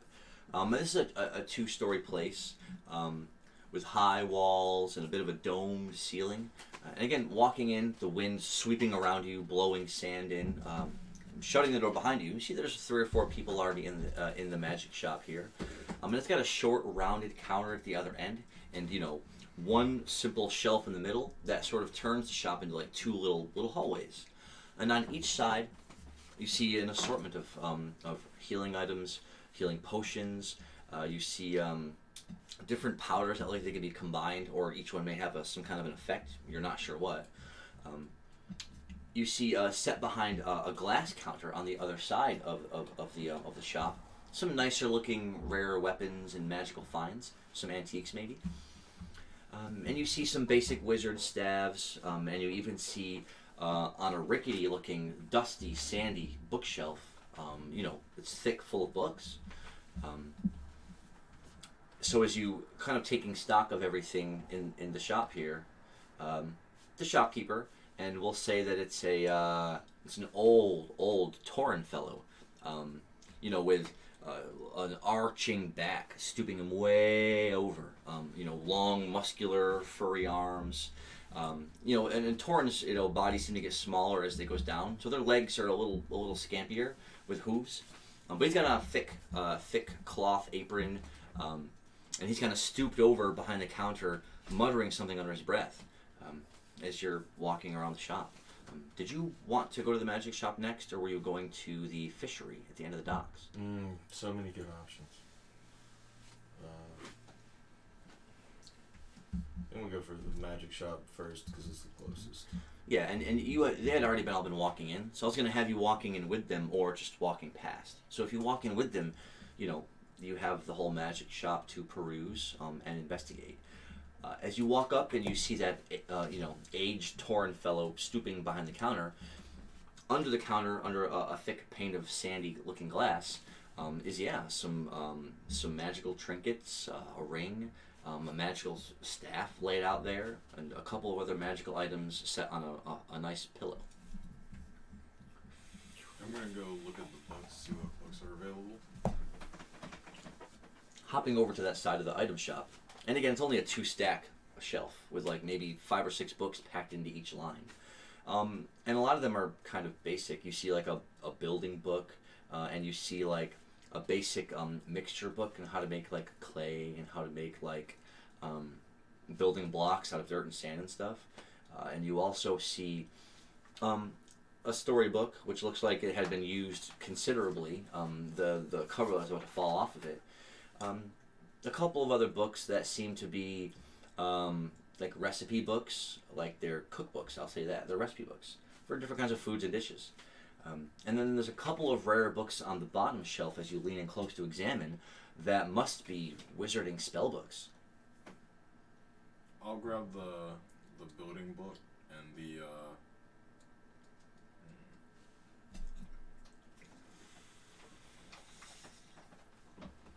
and the storybook, and I'll take it up to the counter. So setting the books down, the old Torn fellow, his eyes, you know, almost squints, just sort of looks down at them and goes, "Oh, books brought in from ships. Yes. Are you buying these books? Oh, what? A slime? Are you buying these books, sir?" Yes, as I give a little jig towards him. He says, "Oh, well, okay." He says, "The storybook is only 20 mil. That building book is 40. I'll just take the storybook and I'll give him 20 mil. 20 mil? And yeah, it's, it looks to be like a book of children's fables. And so, you know, the cover is well worn. You can barely see any of the writing on it. But we'll call it Quid's Quibbles. Quibbles. Quid is apparently the name of some childhood storyteller from long ago that used to write children's books. And a quibble is just another name for a short story. I thank him for the book, and I'm going to start reading the first story as I walk around the store following Sprinkles and Egan. As you're walking around behind them, perusing through the worn parchment pages, the first story is about it's some kind of children's story about a couple of kids that were holed up in their room late at night when a flying boy came to them from the window. He's a magical boy apparently, and he promised to fly them away to some incredible fantasy land. But as it turns out, as you continue reading in the book, he was a bit of a dark spirit, and he compelled them all to jump out of the window to their deaths. Is it like, is the story in a rhyme form or a song form? No, it's just like a basic 4-page story that starts out light and jovial and then quickly turns into something a little darker. And as you pour through the fables, it seems every story is like that. It seems Quid had a penchant for the macabre. Nice. I'll try to make my tunes similar to the tone shift in the story, where they start off jovial and then end dark. So as you were playing it, reading along, it was a thrum, thrum, thrum, whimsical, right? With a 6, nice. And then as you're reading, and you know, the boy who first appears to them in their room as a shadow along their wall. And then you see him flying in from the window with sparkling dust all around him. He catches his shadow, and then as he's floating there, he's beckoning the children to come out the window to take his hand and fly. And then as soon as, the shadow, the children were staring at him, not paying attention to his shadow on the wall, which then grew long, spindly fingers and a wicked grin forming on the shadow of the wall, unbeknownst to the children. Taking his hand, he guides them out the window. And then, well, the story ends in that moment when they realize that they couldn't actually fly. What a cliffhanger. Well, Maybe they just did like a 10-point dive straight into the water.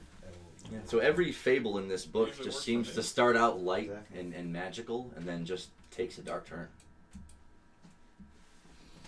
Curious. I'll close the book on the first story after I finish it. You're just like, and put it in my inventory. you're like, who writes this stuff? I want to come around the corner into the magic shop and just be like, AP potions. Yeah. Yeah, you're standing at the counter, right, and you yell, AP potions. I didn't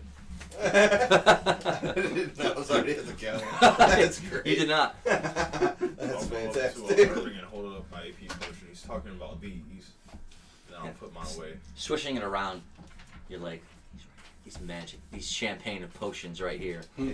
I want them. I want them all. The I want to finish old it. Give me- Tauren shopkeeper says, oh, yes, we don't get them like we used to. Has the king forgotten about us here in the desert? Says, I have some. I only have about... and you see him reach under his counter and pull out a familiar wooden crate box that you know holds vials of potion. He lifts it up and he says, down to my last 6. How much are they a piece, my good man? Oh, they're 150 mil apiece. I'm sorry, for this I can go no lower. Inflation hit the desert. Cannot haggle it. go. You can't go any lower, huh? You haven't rolled a heavy. You can roll to find out. Can I roll to find out? You could spar the shopkeeper. He did say he wouldn't go any lower. On a 4, you're like, You won't go any lower. before you went to even open your mouth, and like, but we're on and he says, a perilous adventure, a life-harrowing journey, perhaps. Sir, we're the signs of Shimmer set. I don't know if you've heard for real, but I'm very for real, as in we need these. Very He says, real. oh, from Shimmerset, are you? I remember journeying there on a pilgrimage. Oh, it was long ago, back in my Back in the old ways. back in my fighting days. It's like I was there to help them build a foundation for a great wall that was there. Oh, that was long ago. Wow. That wall is still standing. It is. You did a great job. We also lended our services in defending Shimmerset. That's why we got the title Silence of Shimmerset. Oh, did their great scholar there, Forel, bless you with that title himself? He did himself, yes. It's true. It's like, oh, what could this mean? He told us something about a world spell, and he got us a trip to here so we can make our way to Rekoppa, and While I hear them talking, I'm just gonna equip Foulman's head and be like, "We killed this guy for him." Is that a good idea? Probably. So as soon as he Okay. sees that severed head, he rolled a 6. Oh. As soon as he sees the severed head of Foul Min, he visibly staggers back away from the countertop, Put it back in my inventory. making some kind of a symbol with his hands you've never seen before. A warding symbol, perhaps? As soon as I show it to him, I put it back in my inventory. I don't want him to blow He's it like, up or something. you have spurned yourself from a great evil. Says, I would know that visage anywhere. That is the foul face of Foul Min, one of the great generals. Can I just start putting his shorts on? I got his shorts in my inventory too. Dang, you're putting him a little wider than you, so you gotta like step into him. Shut him in the mouth. He's definitely impressed by that. And so if you buy all 5 of them, he'll give you the 6th one for free. Nope. Oh, shoot fire, son. Okay. But you got to spend that 5 times 150. 150. It's 750. Oh my lordy lord. You got to spend that 750 mil to save that 150. Is that a good deal? I want to pull out my strength seed and say, how much off will this give me? Oh my god, that'll pay for all of it. And then some. He'll still owe you money. As you hold it out in front of him, he has to look really close at it because his eyes are so squinty and he's so old. But he looks at it and goes, "Oh my, quite the treasure you have there." He's like, well, I could probably give you 3 of these potions for that right away. What? I'll trade. What about this APC? That's robbery. What is your mill right now? Yeah, that's what I was about to say. Like, I mean, I can do it. I was like, I'll trade you the APC. If I traded, if it was all 7 of them, all 6 of them. I have 201 mil. I will give you 200 right now to keep that strength seed. Oh no, I'm not gonna get rid of it now. I thought that like if I could get all 6 of them, then maybe. But I feel like this should have been worth for half $1,000. How about just break one of them. Breaking. I mean, would you give me reaction for this No, whale no. meat? You guys have so much whale meat. I still have 50 pounds, and I gave Dang. and I gave 50 pounds to the carrier to the Unloading. Boof. Whale meat. Uh, If you have any stuff you want to sell, he'll buy any items. yeah, that's what I'm looking for. I'm trying to find something good to sell that I don't want to use. Does anyone have any loot they want to sell? I I know you've already donated quite a bit to the caravan, so you may not have any left.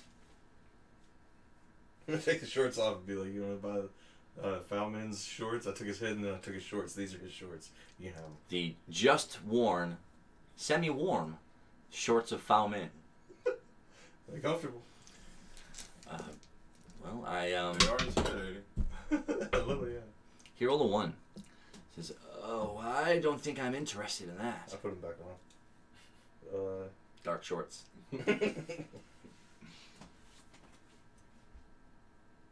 Yellow bracelet. Would you be interested in a yellow bracelet? He says, "Oh, yes. I would trade you 2 of my potions for this bracelet." Jiminy Crickets, absolutely. It is out of my inventory. And He's then got 4 left. a wire cage bait trap. Not worth a single potion. Sorry. Understand.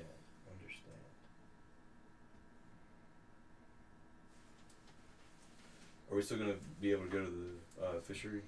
Yeah. Yes. I'm gonna. What about fishing pole? Would that be worth anything off of the total price? Because I've gotten 2, so right now it would be instead of $750, it would be $450. For 4 of them, it'd be 600. Oh, there was 150 6 of them times total. 4. Yeah. That's right. Okay, yeah. So it'd be 600. Okay. Yeah, the fishing pole won't really take any substantial amount off. It's just a basic Makes fishing sense. rod. It just means so much to me. I thought it was valuable. Yeah, I'll do that. Oh god, that's a lot of mail. What about a short sword? Would you buy a short sword? Only about 20 mil for that. I'm gonna spend money. I'll just take them all. Some meat. Drops 600 mil on 4 AP potions. And the 2 that I got for the Right. yellow bracelets. And now you have Okay. 2, so you have a total of 6 that you just got. Which, and you can even have the little crate box that they came in if you're going to get all 6 of them. Nice, sick. I'm gonna keep the little crate box separate. It's got thin little wooden slots in it to where it forms the 6 vial spots. Okay. But those all can be taken out just to make a regular little wooden box. Sick. I'm just gonna put like vial crate. Yeah. Cool.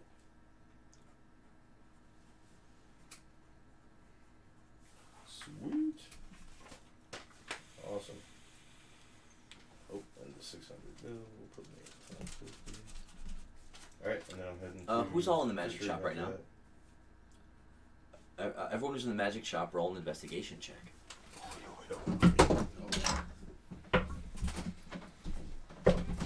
Not too bad. 5, 5, and a 2. Not paying attention over there to any investigation. So he's doing shopping, wheeling and dealing, and he's sort of over there in the corner, rummaging through something in a box. There were a couple of other people in the magic shop with you while you were looking around shopping. Egan is there too. I guess Egan can roll investigation. 4. On a 5, you know, you weren't really paying attention to any of the people while you were talking and shopping and looking around. But now that you're kind of stopped, you were at the bookshelf for a while, but as you were kind of walking around browsing, it does seem like there is another person over there on the other side of the shop. At first they kind of glanced over at you, but you're used to that. But then it seemed like they just kind of looked again. And then they looked again. Like they're like really like examining like the three of you and what you guys are doing. Isn't that strange? I bound up to him. Okay. And I get like really close to him, just like really close to him. I don't even say anything. I'm just really close to him. So you bound once, twice, 3, 4 times. And it was a taller, lankier fellow with the same kind of a thicker bronze-colored desert cloak and a mask on inside the shop, looking around shopping. Cloak around him tightly. As you bound up, you can see just in that slit where his face is visible, a jagged scar over his face like this, just messy. You know, stress lines in his forehead, you know. And he was just kind of standing there looking around as you bound up. And as soon as you do, he instantly kind of spins around, looking towards a rack with his back to you. I start bouncing around him like this. Since I rolled the same as Sloopy, can I walk up to Sloopy and just be like, "What are you hopping around for?" Yeah, because you're making an audible sound. As you're hopping, which gets your attention. So This jagged scar fellow was starving for attention, and I just wanted to give it to him. Any questions you have for him, we'll be happy to answer. I mean, you know, we have some secrets. So, not saying anything, he's just going to turn and go to walk out of the shop. Good talking to you. I go to grab him Roll by his cloak. to beat the 5. Wait a minute. I take that back. I'm going to cast Zap on him as he attempts to walk away. Okay, go ahead. Subtract the MP, roll the dice. This old Torin fellow is just gonna be like, he might like beat us up. A 4. So as soon as the energy starts, you feel the crackle in the air around you as the zap magic begins to form. Almost as if in an anticipatory way. Instead of walking now towards the door, he breaks out into a sprint, a full-on run. Desert Cape billowing out behind him as he runs full-on towards the door. The zap comes down 2 steps behind him where he was running, leaving a charred spot in the wooden floor as it strikes. It narrowly just missed him. Then turning and opening the door, letting the wind and the sand whipping in, it does cast his hood off of his face for a moment. You see he's bald with scars gauging all up his scalp like this. Just all kinds of wicked-looking scars. He turns and casts you an evil, suspicious glare before running out of the shop, slamming the door behind him. It's gone. I yell out, "Kill you later." Strange, as if somebody had been in there watching you that whole time. You know what? We are pretty watchable. It's cool. We're Zootopia, or wait, Zoopendus LLC. Zoopendus LLC, y'all. We got a lot going on, you know. There's a lot to look at. So, Granted, I can't. So, is there any more business that you would try to conduct in the magic shop? I go to apologize to the Torn for the zap. As you walk back up to the counter and humbly apologize, the old Torn fellow seems to have almost a bit of a smile on the corner of his cheeks. He says, "Oh, that's okay, boy. It's got my blood pumping again like the old days. I almost jumped up on the counter and said, 'I am Drayden Clefthoof, bring me your evil.' I said, 'Oh, but those are the old days, long behind me now.'" Shoot, we could use those old days on our side in these new days. How would you like to become part of That's a LLC? D12 for a recruitment roll. An 11, so close! do it, too. So close! A 3 and a 5. Oh. Will you attempt to recruit Drayden Clefthoof, the I would aged love- aged Torin shopkeeper? Roll each one. Oh, wait, you're not there. Wait, can He's you not roll there. for Egan?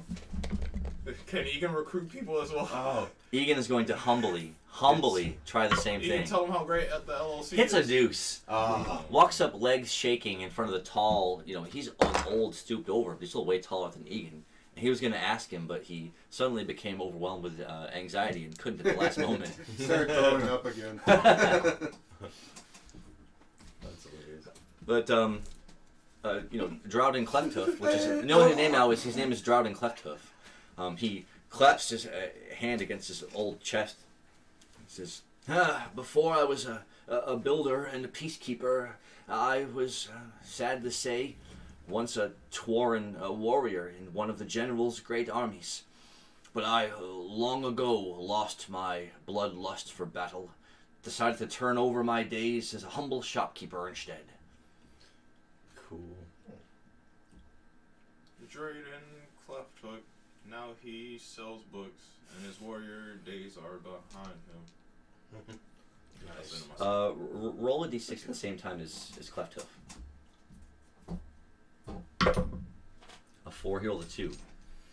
As he starts humming and tapping at his leg, as you start kind of singing about him, you then rhyme by hopping up on the counter and saying, and when he sells, or whenever he tells, you know that the dangers are behind him. Bars. Nice. Fire. And clapping, he's like, never in my life have I seen a slime that can sing like that. He's like, you are truly a wondrous creature. Yeah, it's something to do with the world spell.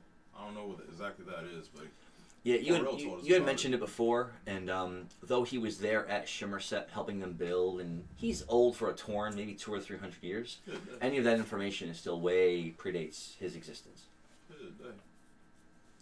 Have you ever heard of honey cakes? Do you know anywhere around here that might sell a honey cake? He shrugs and says, "Oh, cooking was never my thing. You'd have to have the recipe to make it, though." There's a That book makes on recipes. sense. That's a good idea there, buddy. I think we talked about that before. So, any more business to attend here? Anything else to say to Droughton Clefthoof before you leave?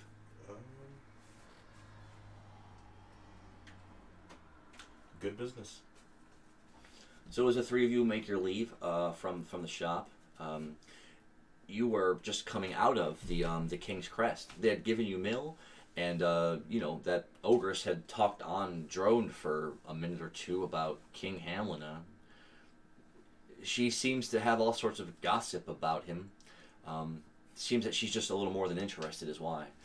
But she seems to absorb anything people have to say about the king when they come in from their travels. So she could probably talk about him all day. Oh, that's good to know. Keep that in mind for sure. Kaka, you should ask her if she knows anything about why he set the kingdom against us. Why he hired some dark general and his sub generals against you. Yeah. You can. I mean, haven't we had that explained though? Well, there was an early cut scene where the king was talking to that general, and you saw his 4 subordinates. He sent out foulmen against you, and you did see during the Tiger Awakens subpart of the end of the episode, where that Asok was his name. He was having a conversation with his another general, some tigress fellow, a big orange man tiger, who was another general of one of his armies. So you did get some information about that. Is it related to the world spell?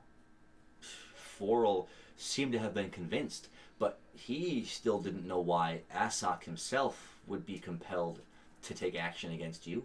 Is the world spell affecting him somehow? Well, she seems to like the king, so I don't really want her to know that the king doesn't like us. So I'm just going to go back and join the Zupendus crew. Yeah. And do things. Okay, so leaving the King's Crest, and again, as soon as you push open the door, it's the wind and the sand blowing in from the desert street.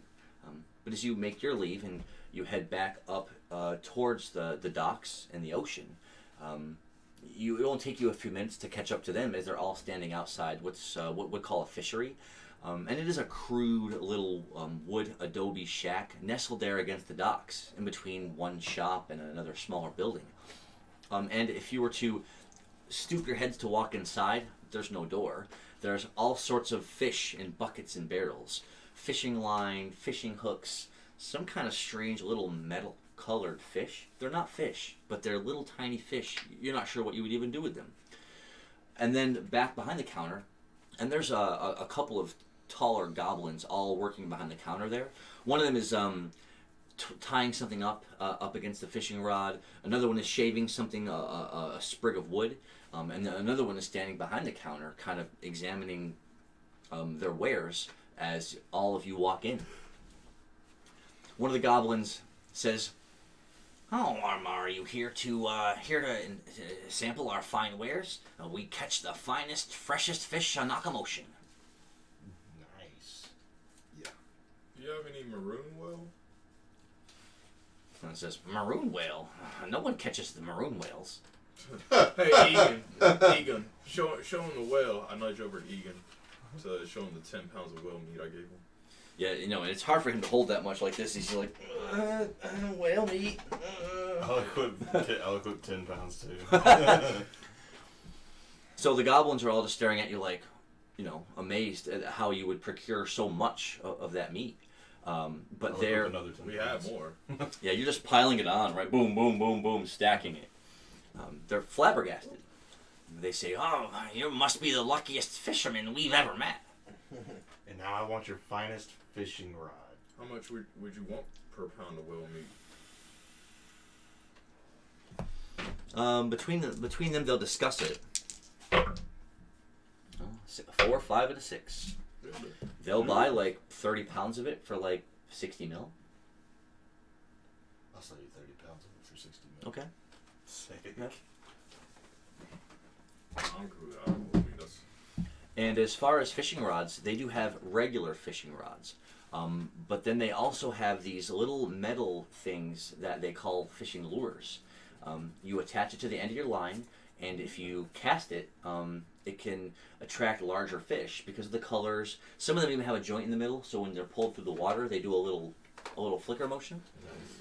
So they're designed to help catch bigger fish. The lures themselves are about 20 mil a piece, so a little expensive, but each one is handcrafted.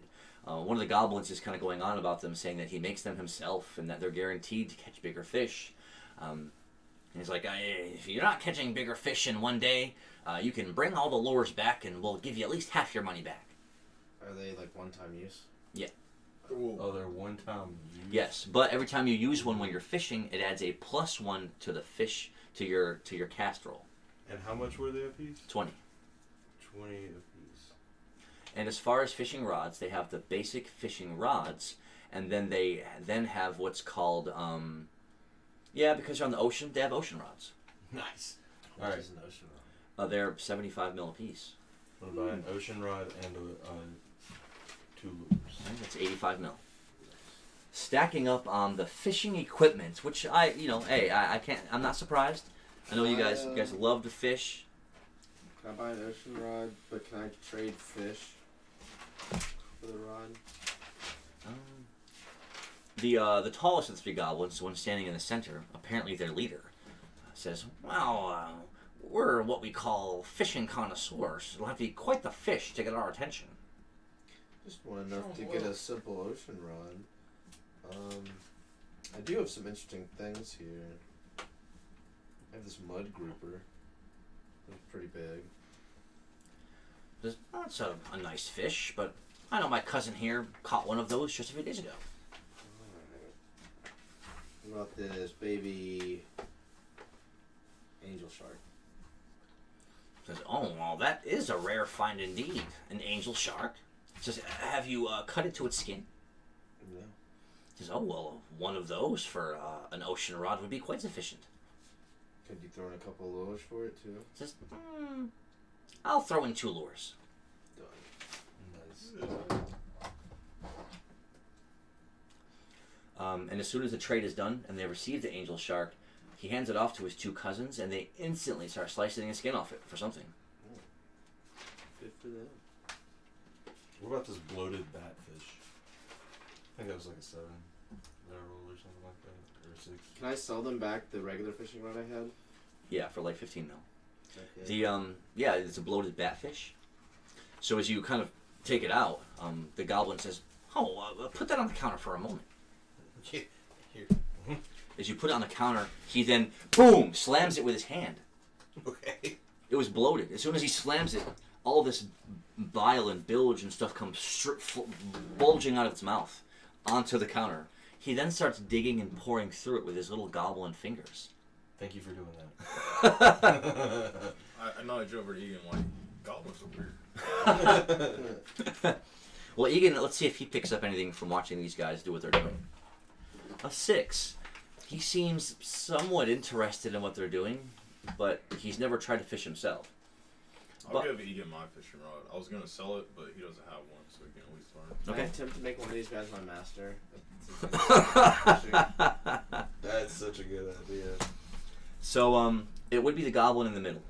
But hang on, you did give Egan your fishing rod, and as that lead goblin was ruffling through all the guts of the fish and whatever it had swallowed to make it bloated, you suddenly start to see this shimmering of something shiny inside of it. Its guts, it must have swallowed something to make it bloated.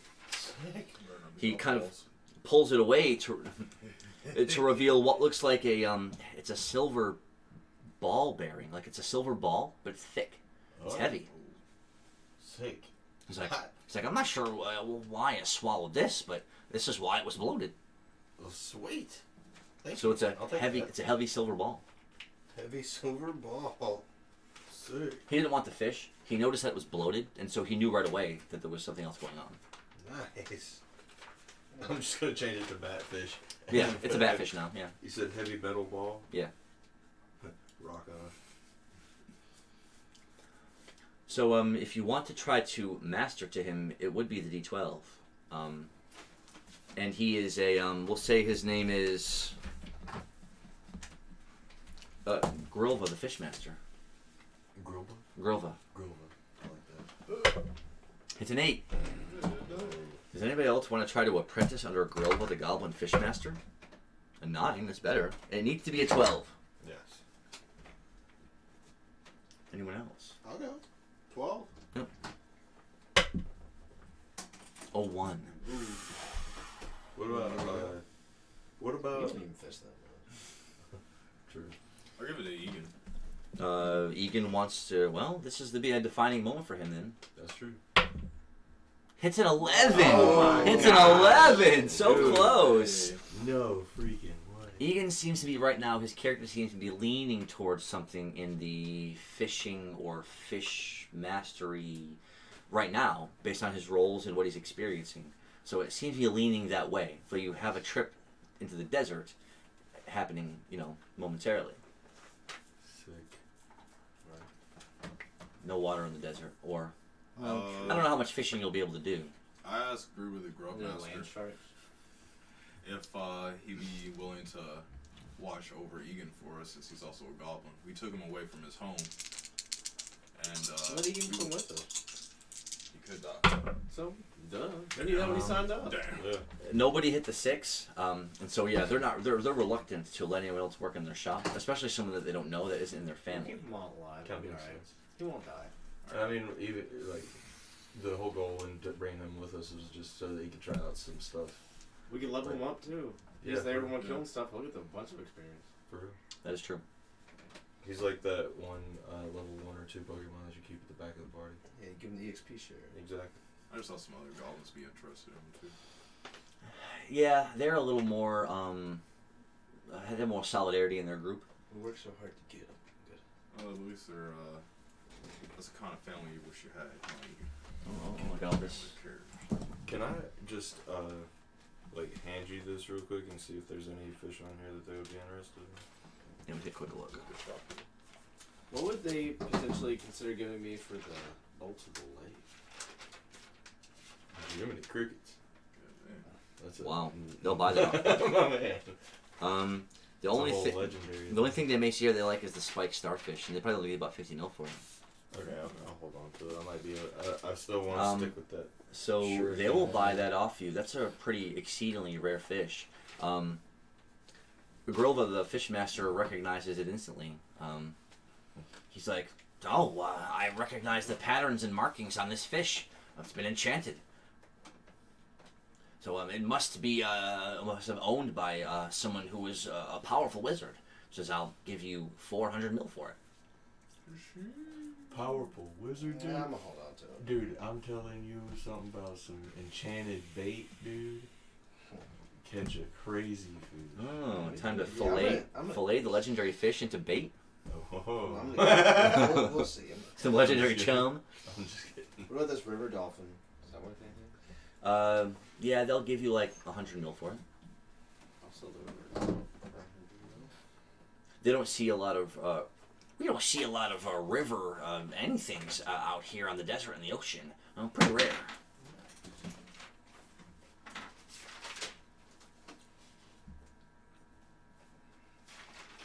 At this point, you are already walking in that direction, so you do walk into the shop about half a turn behind them. So if you want to have any fish you want to trade or sell, or ask about any fish, or buy ocean rods, or fishing lures, you can buy them here.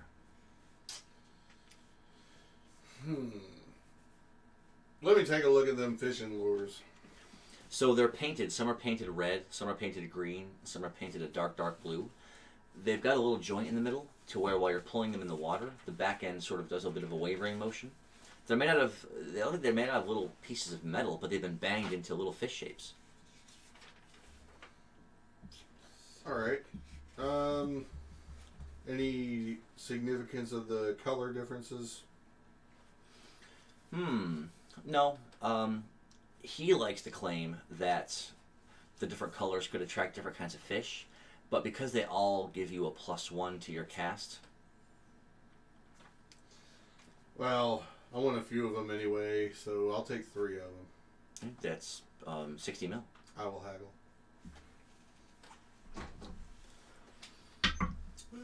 That is a 1. Hey, I tried. You definitely did try your best. I will pay the 60. 60 mil for 3 fishing lures. Sounds good to me. I was gonna see if I could try and head back to the magic shop and enchant my lure to maybe where it's reusable. That's what I want to do next. Enchant your... My lure, my lures.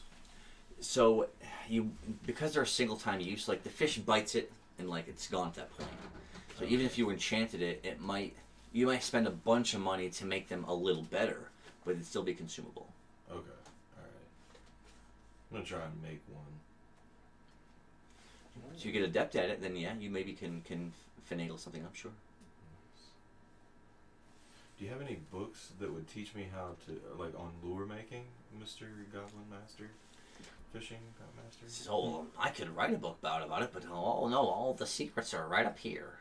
If there's any secrets that you would be willing to share in book With form, any I of will us. buy that book. He's like, oh well, before I go sharing pages, why don't you start sharing some of that sweet coin? I will give you. What is the price of your knowledge, sir? He's like, well, if I show you how to make the lure, you'll never have to come back and buy anymore. I won't be back. Long 250 mil, and I'll show you my trick. Shoot, yeah, dude. Okay, that's a deal and a half. You got that right now, buddy. 250 mil. He says, but you may need a special tool for puncturing a small hole in a piece of rock. Do you have that special tool, sir? It's like, oh, I don't have any picks that I can spare with. I'm Would this sorry. metal pick work? Makes sense. And I'm gonna show him the metal pick that I have. He says, oh, well, that will work just fine. For puncturing a small hole, you have to do it on both sides of the little rock pieces to join them together to make the flexible fish piece, the flexible tail. But on a little piece of parchment, he scribbles out the size and the type of rock and how hard, hitting it so many times and the basic shape. So for 250 mil, he makes you a fishing lure recipe. Nice. It does require, the type of rock he uses is shale, which is a bit of rock that if you hit it, certainly it breaks away into smaller, thinner pieces, which makes it easier to hit with a larger hammer into the pieces you're desiring. Okay. You can use probably any kind of rock, but that's the kind that he recommends because it's the easiest to bang into smaller bits. Sweet. I'm gonna see if I can get maybe like a. And then the recipe says that once you've banged it, you can basically just hit a big piece of shale and then look amongst the smaller pieces to find suitable lures. From then you take 2 pieces that are about 2 inches long a piece. You puncture a hole into each end, and then with a little bit of fishing line, tie them together in the middle to make the waving motion. So from there you hook the other end onto the line. Nice. Okay. Cool. So you have the recipe. You just need the materials and the elbow grease. Nice. I really appreciate your hard work, my friend, and your knowledge is not gonna go unused. He says, "Oh well, don't forget about us. You ever catch those big legendary fish? Bring them on back. I'm sure we can make a deal." Definitely. And just out of curiosity, can you share one more bit of knowledge with me? What are you gonna use the skin of that angelfish for? He says, "Oh well, Angel shark. it's an angel shark." Angel shark. He says, "Oh well, everyone knows that the skin of the angel shark has recuperative properties. It's like a healing shark. Oh, it does much more than that, my friend. If you can distill its skin into a fine oil." You let me know if you get any of that fine So oil is it even available. like I want to ATP buy that. I want to buy Even that. better. I want to buy that. I want to buy that skin oil as soon as you have it available. You just let me know, and I'm coming back for it. He says, "Oh well, the Or oil I'll send somebody. oil from an angel shark is pretty expensive, but if we have any when you're here, you can buy it." Awesome. Like if you can let my convoy know we work for Zupindus LLC. I'll show the caravan mark. Caravan mark? Yeah, if you can let us know, I'll send someone after him. I'll definitely pick up that oil. That's very important to me. It's like, well, if it means that much to you, and you're the highest bidder, I don't see why not. Nice. We can deal with that. If it goes for like 1,000 mil a jar, I'm gonna walk away. But hey, it's all the price of doing business. What if it was a revive potion? Alright, 1,000 mil a piece. I mean, hey, what's a mil? We'll make more. It is called the angel shark, and he did say extracting it to a fine oil had heightened healing properties. So it's not out of the realm of possibility. So he ripped me off. I started to say, jeez, 400 mil for a revive shark? That's rough. No, he only offered me 100. It wasn't even 100. I got the ocean rod and a couple lures. Angel shark, yeah. I never sold the bolt to the lake. I see why now. That was probably worth at least like 2,000 in the show. Jeez. He's undercutting that much. No, dude. He's a fish master. He has to drive hard bargain. Dang. That's hilarious. So does anyone have any more business here in the fishery? Can I get the recipe for that revive potion? I'm just kidding. Oh no, I'm afraid not. Oh no, I'm afraid not. And there's That makes nobody. sense. There's no other fishing masters here that we could maybe apprentice under. Grova is gonna, lean back, putting his hands on his hips, and be like, "Oh well, there are other fish masters here, but why would you look any further?" Well, we already tried with you, but you didn't want to participate. Yeah. So we're going to go try and find somebody else that wants to participate. Yeah. It's the way it works. Can I go up and can I ask him who the other masters are? So I know there's a human fellow that walks around here sometimes. He never wears any shoes, which I think is kind of a mistake. And then there's another old cuckoo fellow that comes in on a canoe every once in a while. He's daft, but some people say he's the greatest fisherman in this side of the ocean. Cuckoo canoe. I want Cuckoo Canoe as my name. You're gonna call him Cuckoo Canoe? That's what he called him. So I'll give you a that's rate good point, name. because that's probably what... Yeah, I guess that's what his name's gonna be. Sick. Well, I was hoping maybe they were like in the building or standing next to you or something, but He's like, oh, and these boys here? Oh, they're my cousins, but they're nowhere up to the skill level as me. Maybe in a decade or two they'll get there. they know a few skills. Oh, well, you'd have to ask them. Oh, I thought you would know. All right, never mind. Bye. I'm gonna go look for this guy with no shoes, and then I'm gonna go look for No Canoe. I'm looking for Cuckoo Canoe. So are all of you, does anyone have any more business in the fishery? I do. I'm good. I got my So lures. walking out, you're back on the docks of Shunrin Port. I'm gonna keep an eye out for that guy with the cloak and the jagged scarf. Yeah, you definitely keeping an eye out for him because he was shady anyway, standing there in the shop, like just peeping you guys for a while. So you always have a kind of a weather eye out for him as you're scanning the faces and the people walking this way and that, looking for anyone to whom he described. You don't see any feetless people walking around with fishing poles, and you don't see any canoes out in the water either. We'll find him later. Can I? So we're on the docks again. Mhm. Can I use my lure one time? If if everyone. Or well, I'm sorry. Yeah. What does everybody else? That's fine. I'd like to fish too. Sure. Will you use your ocean rods with your fishing lures? I would love to. So the ocean rod was a D12, and the fishing lure will give you a +1. It's a one-time use. Very cool. I'll erase one of them. So as you walk across the 20 foot of dock, and there's a ship floating over here, and another one a little further down. But that does give you plenty of space to, as you hook the heavy lure to the end of the line, and you reel it back. And this ocean rod is longer and a little more structurally sound than a normal fishing rod. 1d12 +1. 5 + 1. That is a 6. Well, a 1d6 for distance. A 6 for distance. Oh my god! You've That's the second down. some reeling to do. Yeah, dude. This is the second time. Reel it in. Hey. A 5, down to a 5. A 5 again. Battles it, loses, back up to a 6. You rolled a 3 first. I rolled a 5. A 2. Then I rolled a 5. Then you rolled a Counter with a 3. Knocked mine into a 3, but wins with a 4. Back down to 5, going into turn 4. A 1. Ties it with a 1. How sad. A 6. Oh, stop it. Goes up to 6. A 5. And a 2 goes up to 7. This is no. Let me know. A 6. Ah, A 1 as it goes up to 8. Around it. Yeah, dude. Like, come on. It danced around it. A 3. And a 5 goes down to 7. A 6. Battles it to a 5, loses with a 3, back up to 8. The ocean rod is holding steadily, but the fish itself is drawing further and further out. Ties the 5s, roll again. Not too far into a 5. A 4.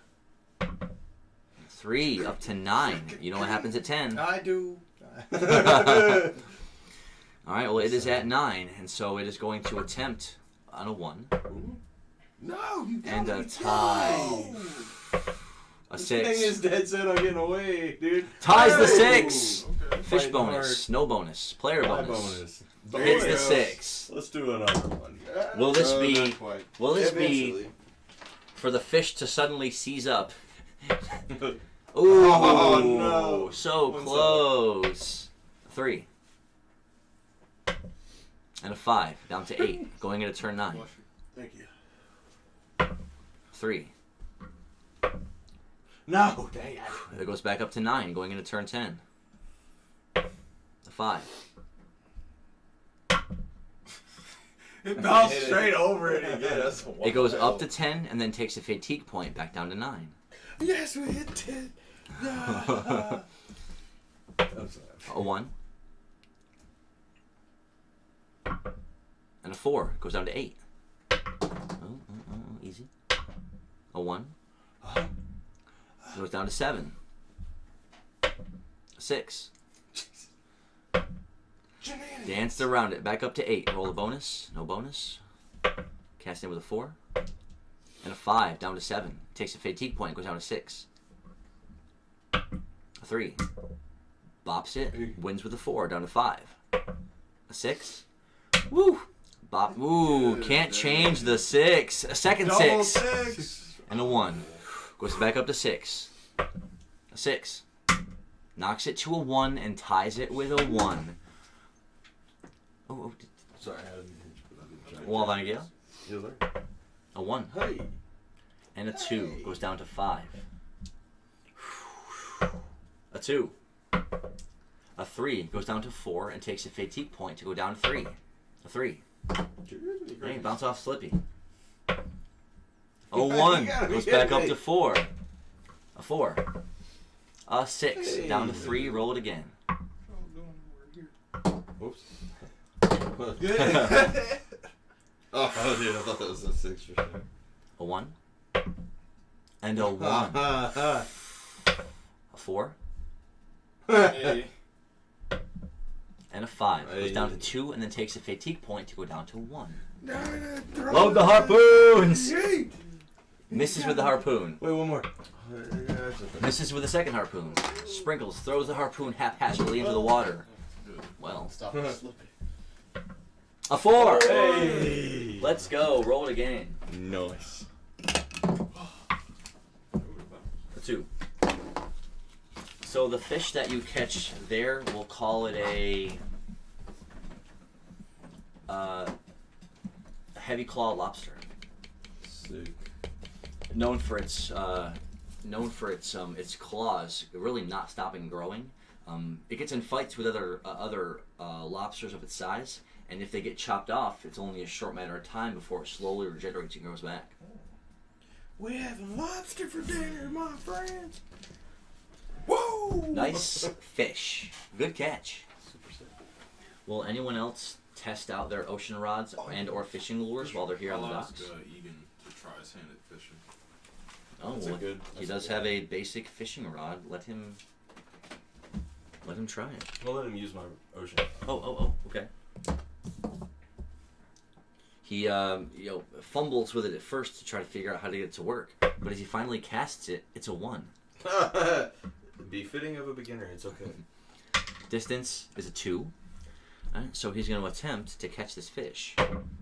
He hits a 6 to win it, to bring it down to 1, and Oh, then snap. he hits a 5 to catch it. What the? As he brings in a thick, heavy clump of seaweed tangled up in fishing line, he's like, "Oh wow! Did I catch something good?" Oh, yeah, Yeah. you caught a great seaweed carp. Oh, wait. I'm sorry, I was misspelled. Crap.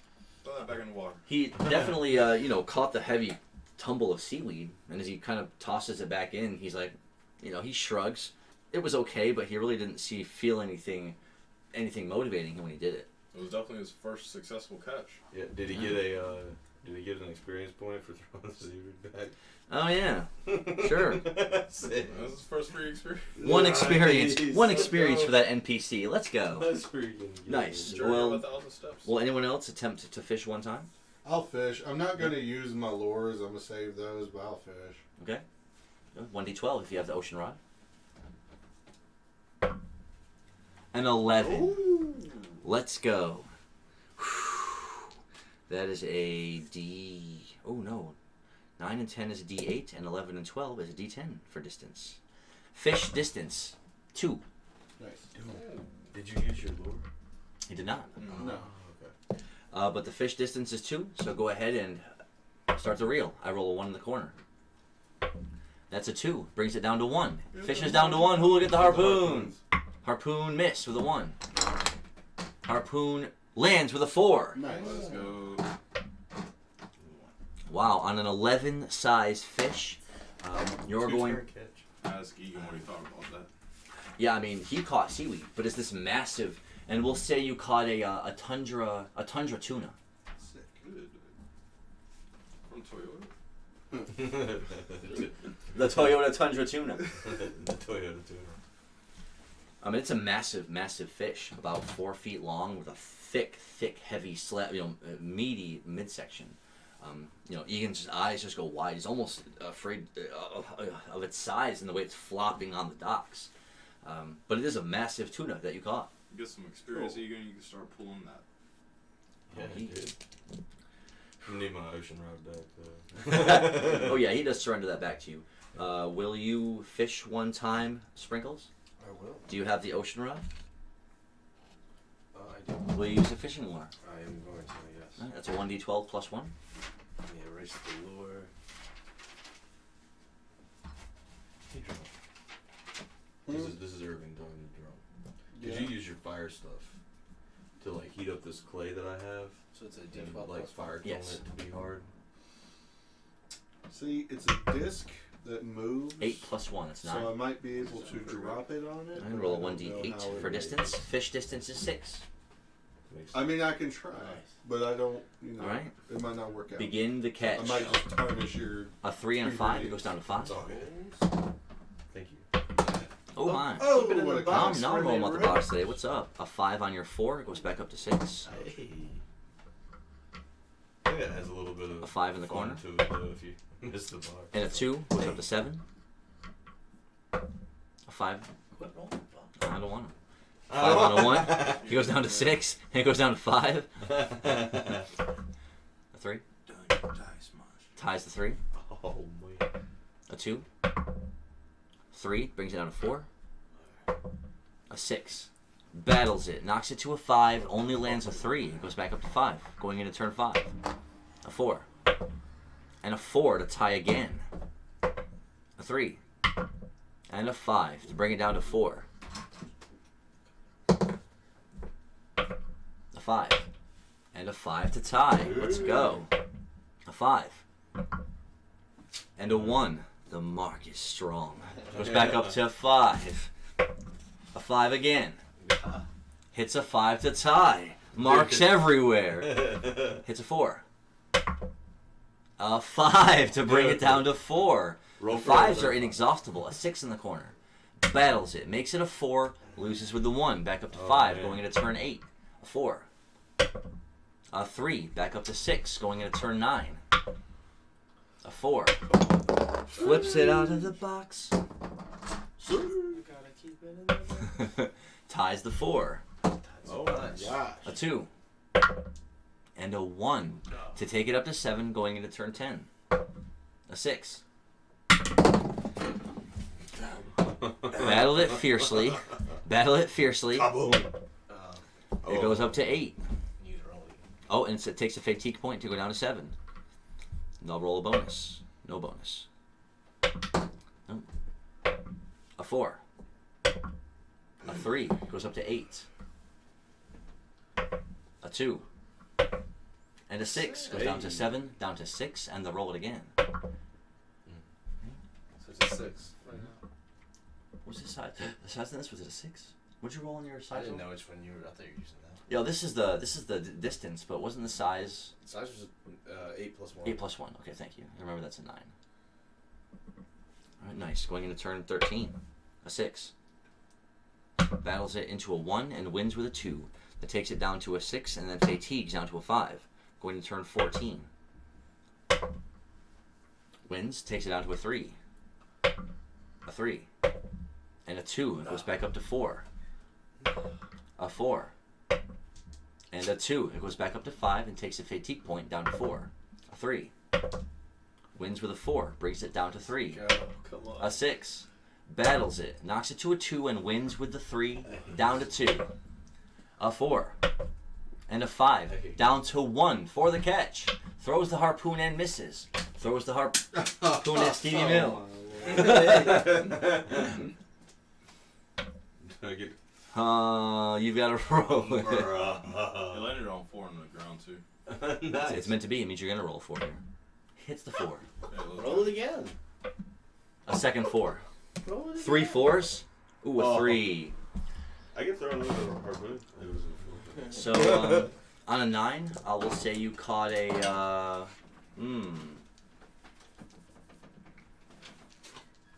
We'll say you caught a, this is a good one. A toxic swordfish. swordfish. It makes you feel bad about yourself. What took you so long to catch me?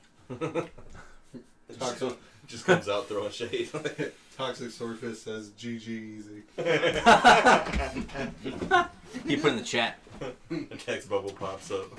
So, Fish diff.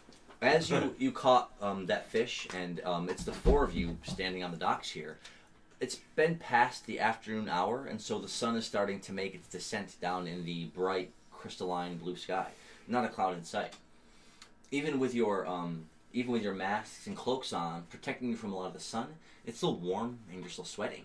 But it's this moment here where you're as soon as you finish all your business here in Shunrin Port, you'll be heading north and east to go towards Rekoppa Desert City. Don't forget to fill up your water skins with water from the spring before you go. But that is where we must leave it for tonight. We'll do a part 2 on episode 10 next week as you make your way to Rekoppa or Bust. And that is where we'll leave it for tonight. I want to thank everyone who tuned in. If it's your first time, or if you've been watching us every time, you do thank everyone for joining us while we're rolling these dice and having a great time rolling this D&D. And I want to thank everyone again. And we'll be back next Monday to conclude this episode and to see if they can make their way through the dangerous desert on the way to the large desert city of Rekoppa. So we will definitely find out what happens on Monday. And until then, we will see you Next time. Next time